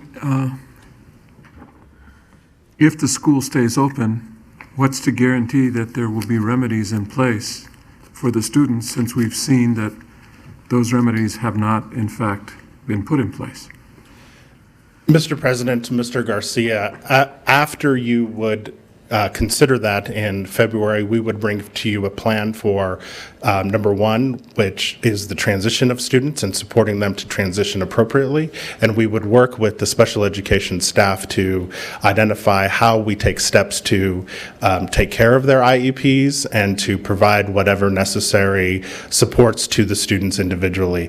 At that time, we have just had very brief and surface conversations with the special education staff. But I can tell you, Ms. Sanchez has been at the table and continues to support us. So those IEPs will get completed.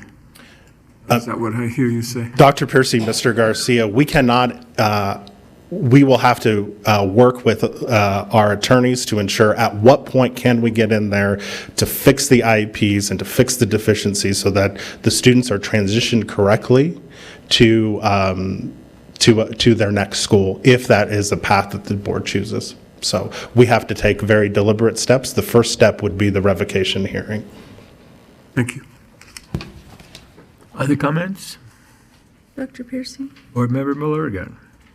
So I know that you said they've had 5 months to carry out their corrective action plan. So Dr. Escobedo, what is like the average time that other charters have had to carry out their plan? Dr. Piercy, Ms. Mueller-Aragon, we have 2 schools under corrective action for financial compliance, and we have 2 schools under the under corrective action for special education compliance. You've seen the progress that one school has made, and you've seen the lack of progress. I cannot give you a clear timetable about how long it should take, but what I do know is that as a school leader, everything should be focused on fixing and supporting 27 students. The school has 72 students. Correct. There is no excuse in my mind, and I apologize for my passion, for this to happen and to take place. My whole thing is what's going to be right for the children. That's first and foremost. So obviously something is not going right for those children. And I don't know what the administrator at the school would have to say. The children keep on getting sent there and they stay there. So why are they being sent there with the problems that the school has when it comes to special ed? There has to be some kind of reason. So I'm thinking about those kids. There's a reason that those parents are still sending them there because they knew about this since, several months ago. So I'm just curious because I care about what's going to happen to those kids is the bottom line. So why are those kids still there? Why are the parents still sending them there with all the trouble that they're having with IEPs? Dr. Piercy, Ms. Mueller-Aragon, I can't answer the question for the 27 parents. I do not know. We did ask and request that the school hold a parent meeting to go over the details of the corrective action plan. The school provided an agenda that demonstrates that they did that. We were not notified of the meeting. We were not notified of notes from the meeting. So what was disclosed to the parents, we do not know. I mean, Dr. Escobedo, I would love to know what that rationale is, what those parents are thinking, and in the end, what's going to happen to those kids because they did come from other schools before they got there because this just is a middle school, so they were somewhere from kindergarten to 5th grade before they got there. So I'm just wondering, what did the IEPs look like before they got there? So I'm just curious, just care about what's going to happen to the children, so after, if they are revoked. Other comments from the board? Board Member Armijo. This is Yolanda. Oh, Yolanda. Let me ask Yolanda. Can you hear me? Yeah, I can hear you. Now? I can hear you. I think the progression that we're going towards in terms of going towards the revocation makes sense to me, because I think it gives us an opportunity to hear from the school at that time in terms of what's going on. I am concerned also about the 27 students and the information that's either passed on to the parents.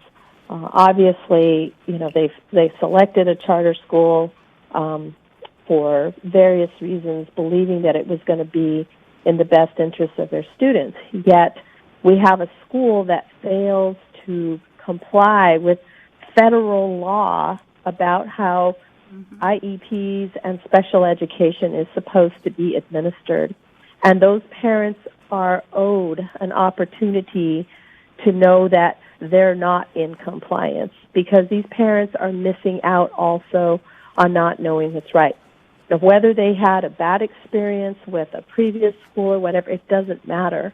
The fact is that in the school that they're at right now and the services that they're receiving are not appropriate. It is not fair to these students to continually have these IEPs that are just they're negligent, they're not following through.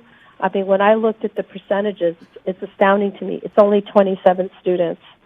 And 27 students to be in compliance 100% is not that difficult.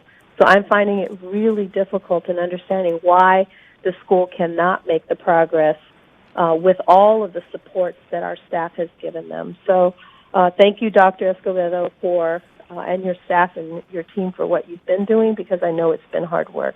Thank you. Thank you, Yolanda. Board Member Armijo? Yeah, I too am concerned about the inadequate progress that's not been made in the flaws in the IEPs. And my concern was along the lines that Lorenzo brought up. I mean, how can we ensure that these students, our students, will be served between February and May until the end of school? And how can we ensure that these IEPs will be met and they get the kind of services they deserve? Dr. Piercy and Ms. Armijo, we will explore that. We really have to dig deeper into law, because as an authorizer, we do not provide direct services to students, and we do not provide direct services to schools. And so it is a quandary that we are in, and we'll work diligently with our attorneys and with the special education department to find a path forward. And we will also find a path forward for the transition of students to whatever school is appropriate for them, and we will bring that plan forward. This is not something we are recommending lightly. It is very taxing and very wearing, and I think you can tell by my passion and my emotions tonight. It is not an easy thing to come forward and bring forward to you. It's not. Thank you. Thank you. Board Member Patterson? Given the amount of energy, time, and resources by the APS district, and the school still continues out of compliance with state and federal regulations, I mean, that is, I mean, it doesn't make any sense. Not only that, these are our children. These are the most vulnerable children in our population, and they're not getting the services and the education they need. This is outrageous. Other Board Member Peterson? So with the revocation hearing, if they have indeed addressed things that's not reflected in this, then they'll have an opportunity to present that to us. And Dr. Piercy and Ms. Peterson, we will ask them to provide a response by January 23rd so that we can make sure that that's provided to you in a timely fashion. However, going back to review the 27 IEPs, if that is your direction for us to do again in January, we will make an attempt to do it. But I can tell you that it took us 3 days just to be at the school to review the IEPs by 3 certified special education teachers and administrators, and then coming back and writing the reports. We have very, very detailed reports about every IEP, and I want to make sure you know we will be providing those detailed reports with corresponding names to the school so that they can try to move forward and remedy those. However, I think at this point, whether they make the progress to have the IEPs 100% compliant, my recommendation still stands. I mean, I think every time we have students from a charter school, whether it's this one or, parents, in the past we've had parents come and speak, I think there are things for us as a district to learn about what is it that we can do better and need to do better. But in my heart of hearts, I truly believe that students are better served inside of our schools, that we've got the capability to serve them, and that that there are things that we can listen to get better. But every time I hear someone say we need to close X school in APS because it's too small, and then we try to justify keeping open a school of 70 students, somehow it does not make sense to me. And I'm sorry, Dr. Piercy and Ms. Peterson, I just want to point out, Patricia Espinosa is our special education liaison, and she is funded by the special education department. And what we know nationally, because we are very involved and connected with the National Association of Charter School Authorizers, is they just put out a special education toolkit and review. And we have been ahead of the curve for many years, and we are actually working with other districts across the country to show what we're doing and authorizing and holding the schools in compliance for special ed. So I want to thank Patricia for her work, because we are on the cutting edge of national significance. I mean, again, I think with any school, it's the relationships that develop that make things work or not. And when there are strong relationships, it's very compelling, but it doesn't mean that students are being served the way they should. So it's for us to make sure that they're being served the way they should be, and have an opportunity to develop those relationships that make them feel like they want to walk in the door of the school every day. Any other comments from the board? I think in general, Joseph, the direction is, you've heard from us. I think you understand from that discussion kind of what your path forward is. I think in general, charters need to be really careful when they want to serve students, because it is extremely difficult to serve special education students. If students come to the charter and they're, what I say, differing abilities are adequate for the charter to serve, that's one thing.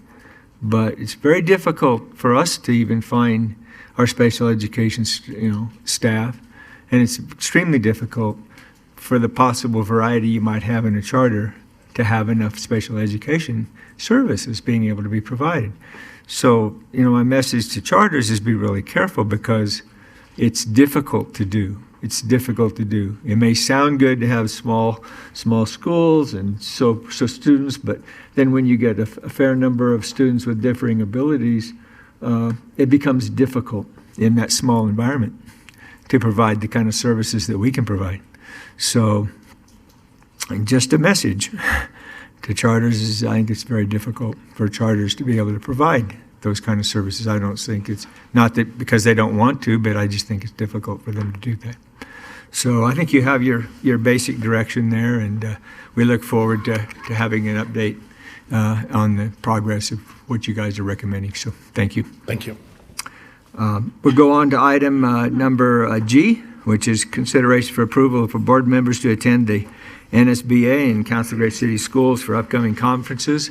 And our mom, Brenda Yeager, going to present all whatever information we need to have. And Dr. Piercy, members of the board, you earlier this year approved one out-of-state trip per board member, and we have several coming up that I want you to at least consider and think about.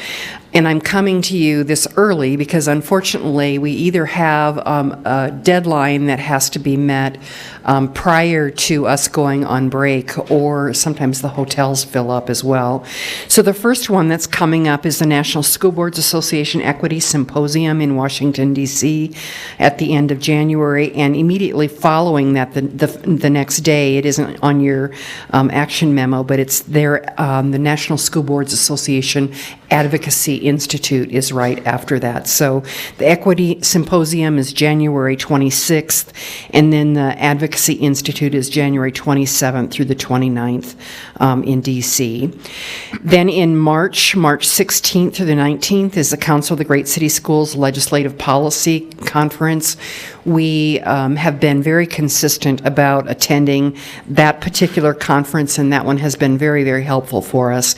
Our New Mexico session ends on March 16th, the day that this one starts, so it is unlikely that staff will be able to attend this because, as you know, in the final hours of the session, lots of things happen.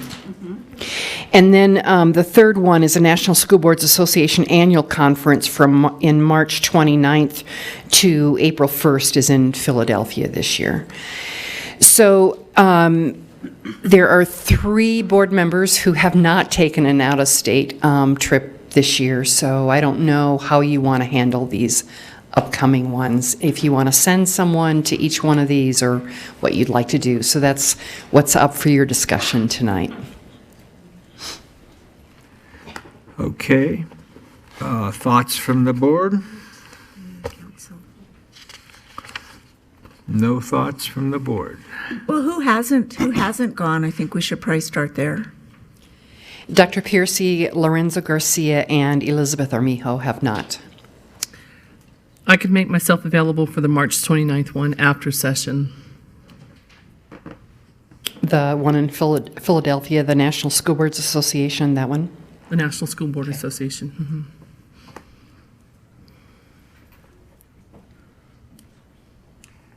I'll just say that I'm still not able to commit to a travel like that because of my wife's health issues. Other comments from any board members? Yolanda? Yeah, of course, who knows what you're going to be doing, Yolanda? Well, I'm going to be working. That's what I'm going to be doing. Hey, that's no excuse. Yeah. Yeah, I wouldn't be able to do anything during the session. Dr. Piercy, Yes. do we need somebody at the Council of Great City Schools? March the 16th? I think we should probably I can make that. plan to attend that conference. I think that's a good conference. And their policy conference tends to also interact a lot with the legislators. So you get a chance to talk to the main people up there. So I think that's a good one to go to. I can make that. So if you can make that, that would be good. I think I've already had my out-of-state travel for the year, so I will defer for someone else. Where's the March conference? I'm Philadelphia. That's DC. That's DC, isn't it? Yeah, they're both. The council is DC. Well, the councils is in DC, so DC, yes, it yeah. Why don't you put me down for that? Because I generally like to interact a little bit with some of those folks, and I missed the fall conference, so that would be a good thing to go to, I think. The fall conference was good, so. And then the fall conference, the fall conference is another one where I think probably good to get a few people to go to that, but we'll see at that time, Right. what we have. Right, these are the ones still in this fiscal year, so. Right. Any other offers from anybody? Okay, Well, I think you have some do. thoughts there. Thank you. And so we'll go with that, Friday. I think we need to, is this an action item specifically, or do I need to take action on this? We do have it listed as discussion action. I definitely need direction. I think I have it, but if you want to make it official, that'd be great. Let's make it official. Elizabeth's going to go to the March 29th NSBA in Philadelphia. Candelaria and I'll go to the March 16th, 19th in DC for the Council Ray City Schools. And with that, we will... I'll make that motion. Okay. So we have a motion to have those attendees. Do I have a second? Second. And all in favor, please say aye. Aye. All opposed? All opposed? Thank you. You now do have an action. Thank you. Have you seen the headings on these, though? The happiness advantage, release your inner speaker. Should be fun. Release your inner speaker, huh? I'd hate to do Do that. you need any help with that, Elizabeth? I might need a little help. Okay, great. Okay, so we'll go on to the consent items. We have item 7.b, 2, 3, and 4, and those are the one's the approval of the Coral Community Charter School, the second one's the approval of the Gilbert Santa Charter School, and the third one's the New America Charter School. And what I'll do is I'll take those in order. So what I really would like to do is to simply take a roll call vote. I think people want to make sure that everybody knows how they vote on this. So I'm going to have a motion for approval of 7.b.2, and then we will take a roll call vote on that. So do I have a motion for approval? So move. Do I have a second? And take a roll call vote, please, on 7.b.2. Peggy Mueller Aragon, Yes. Lorenzo Garcia, Yes. Yolanda Montoya Cordova, Yes. Harper Peterson, Yes. Candelaria Patterson, Yes. Elizabeth Armijo. Yes. Dr. David Piercy. Yes. With that, that is approved. We'll take item 7.b.3. That's the approval renewal application of the Gilbert Santa Charter High School. And I'll take a motion for approval. I'll make a motion. Second. And I will take a roll call vote on that, please. Peggy Mueller Aragon, Yes. Lorenzo Garcia, Yes. Yolanda Montoya Cordova, Yes. Harper Peterson, Yes. Candelaria Patterson, Abstain. Elizabeth Armijo, Yes. Dr. David Piercy. Yes. And we have the item 7.b.4, which is the approval of the renewal application for the New America School. I'll have a motion, please. So move. And do I have a second? Second. Take a roll call, please.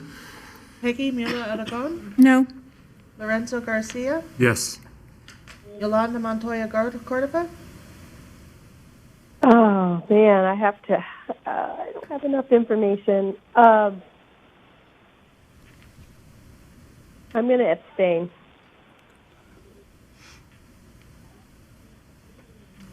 Harper Peterson, Yes.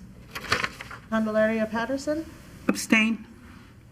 Elizabeth Armijo, Yes. Dr. David Piercy. Yes. So we have approved those. And again, I mentioned that for those charters, be careful. You've heard what our discussion has been, so we welcome you. We hope that we can work with you. But again, it's important if you have any problems, if you have any concerns, please let our charter school staff know about that and see if there's ways to improve what you're doing. Okay, thank you. Dr. Piercy, isn't Coral missing on here, the Coral Charter School? That was the second one we That did. was the second one, okay, I'm sorry. Yeah, we did I that. apologize. So now we'll go on to item 7.c.7. I believe that's what Peggy wanted removed for a separate approval. Is that correct, Peggy? Right. I just wanted to see if they had any of the answers to any of the concerns that I had. So, not knowing any of the details that I need, if it's costing $900,000 to build, to put in an artificial turf, well, how much is the maintenance on that? How much are we saving in water? When do we get the return on investment? So if there's answers to those questions, then that'd be great. Mr. Chairman, I'm sure there are answers to those questions. Whether we have them or not is another question. that is correct. There, the people who could probably answer those are unavailable right now. They're doing maintenance work. They are, that's right, they're doing maintenance work.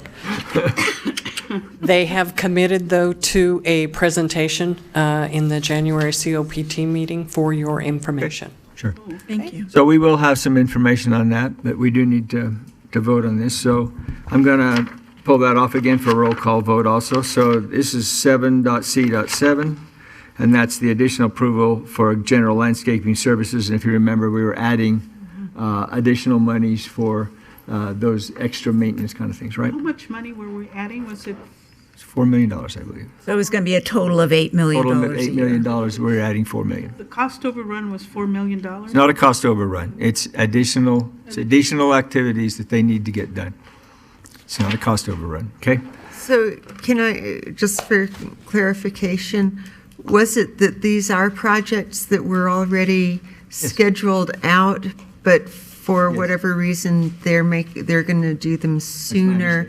So they're not unplanned for, they're just rescheduled? Right. I think that is the idea.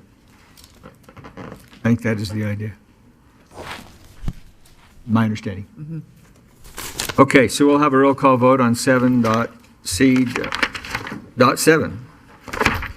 Peggy Mula Aragon, No. Lorenzo Garcia, Yes. Yolanda Montoya Cordova, I'm going to abstain. Barbara Peterson, Yes. Candelaria Patterson, Abstain. Elizabeth Armijo, Yes. Dr. David Piercy. Yes. And with that, we will go on to the full approval of item 7 consent calendar items, less the ones we've just individually considered. So to have a motion for approval? So move. Second? All in favor, please say aye. Aye. Aye. All opposed? Thank you. And again, remind you that we did have removal of a couple of these for other considerations before as well. Okay. And with that, we're getting close. We have board member comments. I'll start down here at this end with board member. No, I'm going to start with the phone. Yolanda Montoya. Okay. Oh, okay. Well, I mean, it was really interesting to follow via phone. There was a lot. I appreciate everyone coming out tonight and speaking. Thought that it was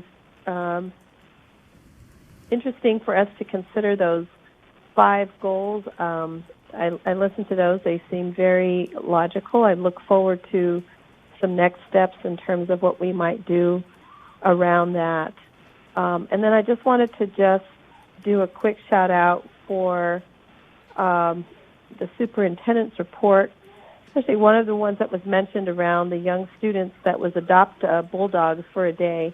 The reason I pull that one out is because I think of just the learning and especially the crossover for students that are working towards soft skills development and things that are going to lead towards career technical ed pieces. Mm-hmm. Anytime we have opportunities for our high school students to engage in opportunities where they can work with younger students to actually be mentors and do these things, it also assists them in just sort of thinking about themselves, their civic engagement, and just development that they could have as they move forward.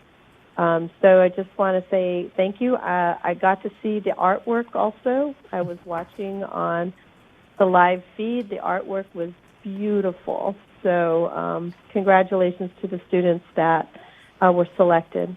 And that's the only comments I have for today. Thank you. Thank you, Yolanda. Go ahead, board member Miller Aragon. First, I want to just give a shout out to all of the Gordon Burnell graduates.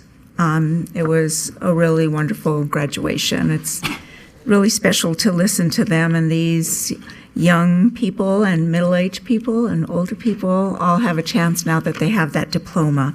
So I wanted to read their names because I think it's very important, and they're all really special people. Alyssa Bickett, Alexis Groves, Joseph Candelaria, Adrian Nija, Robert P. Sanchez, David Acosta, Randy Arvizo, Andres Baca Murillo, Jessica Bell, Precious Carrillo Garcia, Jasmine Duran, Bohumil Fras, Ana Sarahi Garcia, Billy Graves, Omar Ibarra Sanchez, Tenil Largo, Katrina Lucero, Esteban Reyes, Keenan Reyes Tom, Cody Robertson, Nayata Shannon, Tayshana White, and Stephen Woods.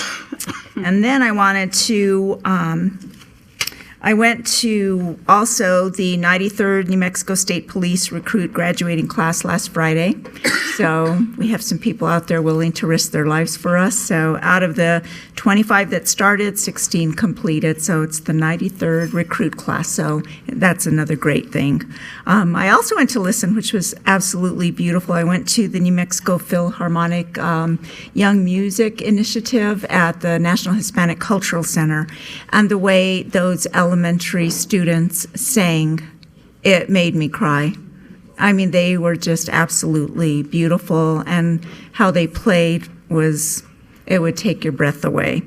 And also the Garfield Pantry opening, if you haven't gone out to Garfield to see that, I know there were several of us there, but their freezers are stocked with so many things. I mean, those kids can't be more happy to have that, and those parents. So it's a really wonderful thing. They got those freezers donated by somebody out in the community, and it's stocked with really good things. And then I went to go and judge Future Engineers, the Engineering the Future project. So we listened to 90-second pitches, and if you would just go, you have to go listen to them, because we have nothing to worry about, because they came out, and Lorenzo was there as well. But some of the things they came up with, I would have never, ever thought of. So it was pretty fabulous. So we have a lot of really bright kids out there that are going to do great things for our community. So thank you to all of them. Great. Board Member Peterson. Let's see. First off, just a shout out to all the schools that are finishing up a semester with lots of work and lots of really wonderful things, particularly the MRI schools, just the amount of dedication and hard work that's been going into those 3 schools. Very much appreciated.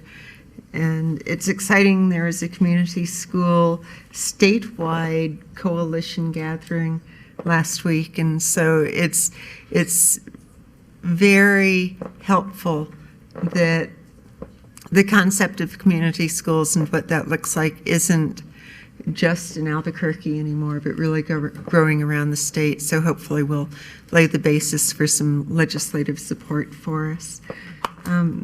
For public forum,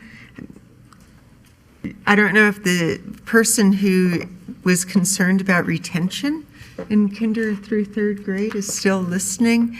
Indeed, the PED is pushing that. The PED has been pushing that for 8 years. The PED is trying to implement that in rule, and I think that the PED may go through a transformation soon where it is recognized that that is not the way to support students. And, you know, APS has had a tradition for the last 8 years of speaking out against retention as an automatic intervention, that it's not appropriate, and we can stand by that.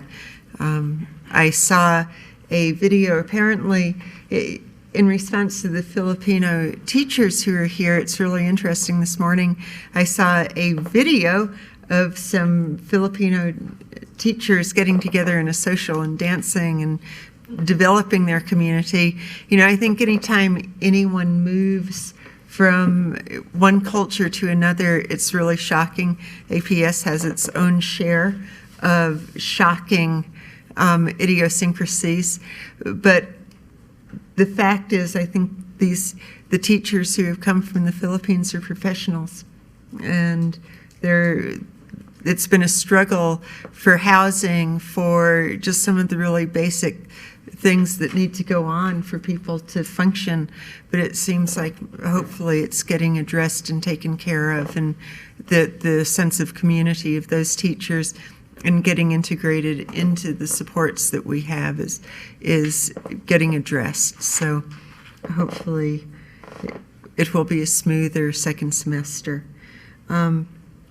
Looking at the Indian Parent Committee, it seems like it's timely and urgent, and that this will help us address the needs of Native students, and we need to figure out how to support that work and start implementing. I'm distressed to hear of what's happening at Cibola. If there are these splits that are developing, I think somehow there needs to be some intervention for some healing. And hopefully there are some people who know how to do that, to start fostering conversation and understanding at Cibola. And I will, I think the administration has some skills in doing that, and it's timely and it's necessary. One thing I will say, it's not our job to censor who speaks to us, and we are compelled to listen and to need to listen to all the different voices that come, and it's not our job to censor.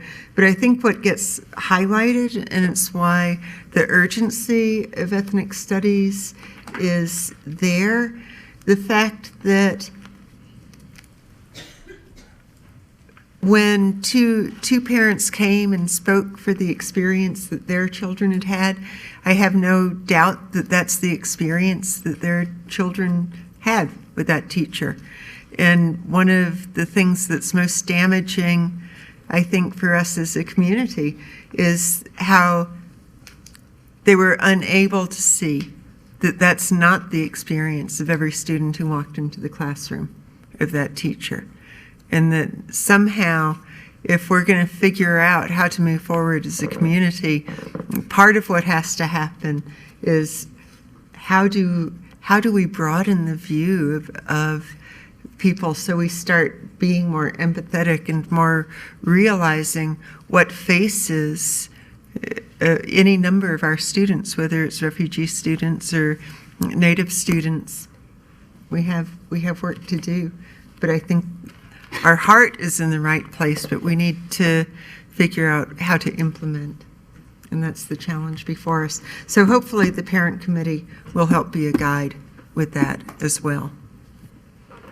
Board Member Garcia.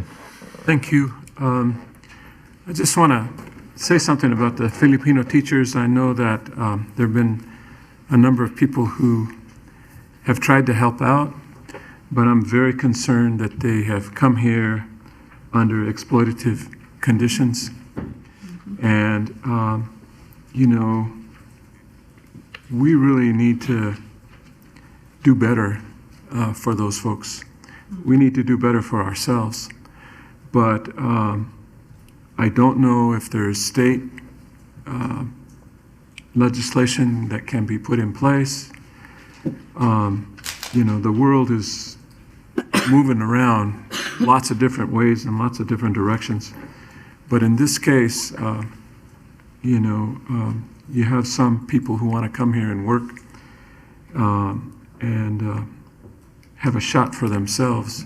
But when they come and find themselves, really not realizing what they signed up for, it makes it tough, if they have to rent a car, and have co-housing and other things, it just makes it tough. Mm-hmm. So I'm concerned about their conditions. Mm-hmm. That's all I can say about that. The Indian parent education proposal, I think those are all very reasonable goals. Mm-hmm. And we have to do right by our Native American students. I don't know what that's going to look like. I don't know what we can do. But clearly we haven't done enough. Mm-hmm. And what we've done has been limited. And it's going to require us working together. There's no other way to do it.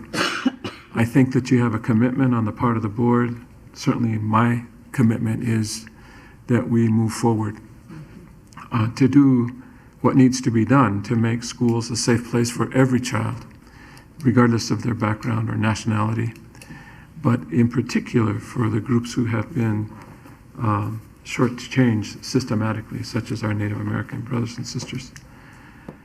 The challenge often for all of us when we find ourselves in these situations is to figure out how we get past the places where we've been played against each other.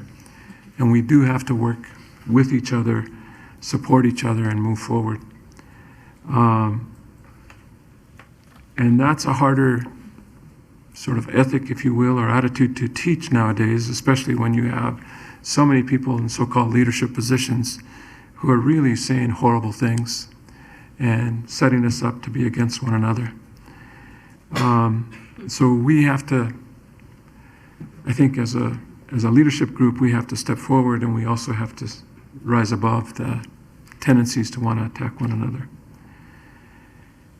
The follow-up on the CBOLA, my understanding is that is actually being put together, that there have been some things that were done at the school.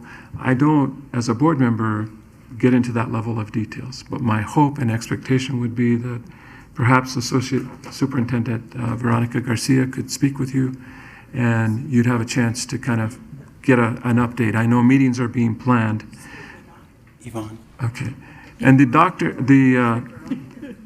issues that, I just want to say, as a board, we were very clear, and after we heard the testimony, again, we get often information secondhand, third hand, and it's very tricky for us because we're, in some cases, legally, we're not able to make comments.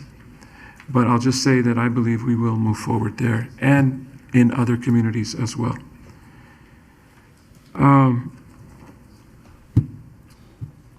I also, as Peggy said, I went with her and Dr. Piercy to the Garfield Food Bank opening, and I was very touched by that opening.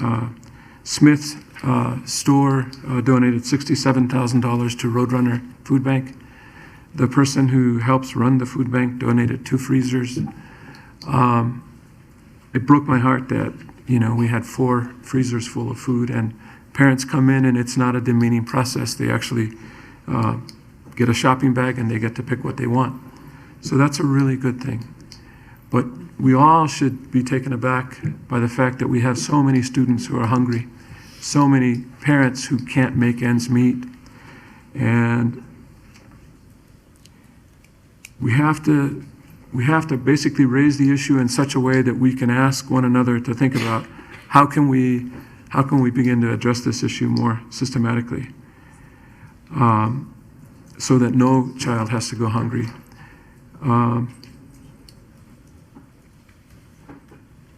I also was at the Bernalillo County Detention Center Gordon Burnell graduation with Dr. Piercy and Board Member Mueller Aragon, and I was very inspired by these young people, young adults who decided to get it together and are moving their lives forward, and I hope they will continue.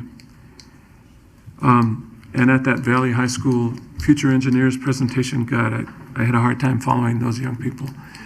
There were a number of students who designed certain kinds of apps and things, and it was lovely, but heck, if I could say which was the best, it sort of taught me that the world definitely is changing. There is a digital divide between me and some of those young people. But what I was touched by was that these students were talking about designing things that could actually clean up the environment, which was a surprise. I never thought that they would think that way, but sure enough. And there were about 4 different presentations made that were really in the direction of socially responsible technology to help us take care of Mother Earth, to take care of the future. These children were very clear that climate change is real, it's not fake, and we really should pay attention. So that was very inspiring to me. Thank you, Dr. Pierce. Thank you. Board Member Patterson. Okay. Yeah, I did, and thank you, Ms. Board Member Aragon, for sharing your story about the Gordon Burnell graduates. I also attended the one downtown. And I love how they involve the families and those who support them in the community for their graduation. I really enjoyed that. I want to thank Dr. Bowman for your for the superintendent's report. Thank you so much, and for sharing those wonderful stories that people don't normally know about our schools. Thank you so much. And I want to thank our folks who are here, who come here to speak with us and who want us to hear what it is they want to share in our community. Very special thanks to Ronalda Tom, who has been a community member for Native Americans for many, many years, and for your words of courage here, what we need to do in our community. And thank you so much for being here and sharing that. Look forward to working with you in the community as well, and have for some time. And Ms. Mahudi, with regard to your goals, the 5 goals, I believe the district needs to take a look at this, and I believe we need to work with you on this. I think they're reasonable. I think that it's time that we take a look at these, give these a hard look, and I appreciate that you brought these to the board here today. And let me see, make sure I don't forget anything else. And stuff in. Let me see. I don't want to, I don't want to continue here. Sorry, Barbara, to continue here talking, but I'm done. Thank you so much, and thank you all for being here. Appreciate your time as well. Thank you, Candy. Board Member Armijo. Yeah, I think tonight, I think I have more board questions than I have board comments, so just bear with me. In reference to the Indian Parent Committee resolution, I absolutely agree with what's outlined in the framework that's here, but how do we support it and how do we move forward on that would be my first question. And in reference to speaker number 17, I'm not sure if we got his name, but I want to know, how do we support and honor his request that he has in front of the board? So that's my second question. My heart breaks to hear about the division that's taking place at Cibola and the type of things that might be happening to divide those parents, those students, and that staff, especially hearing about people wearing black. My heart just breaks, and so my question would be, as APS staff and administration, what can we do to help that community heal? Then my final question is, what the hell happened at the City of Albuquerque meeting in reference to Janet Kahn? And so understanding that, so if we could have more information around that, again, as a board, the more information that we have, the more knowledgeable we are. We might not necessarily be able to act on this because of our role, but having that information would be incredibly helpful. Those are my questions, and I'd love to discuss it as a board and how we can move forward on those. But I'd also like to acknowledge the students that have this incredible artwork and that were honored tonight. I also love the students who were able to participate in public forum. We often know how courageous you have to be to get up and speak and talk, and we're all so intimidating looking. That must be really hard for people. So, and then I wanted to celebrate the leadership awards that my colleagues received. So congratulations on that, and congratulations for the work you do every single day to make sure that this community is a better place. So those are my only comments, my only questions. Thank you. Thank you. Let me answer your questions.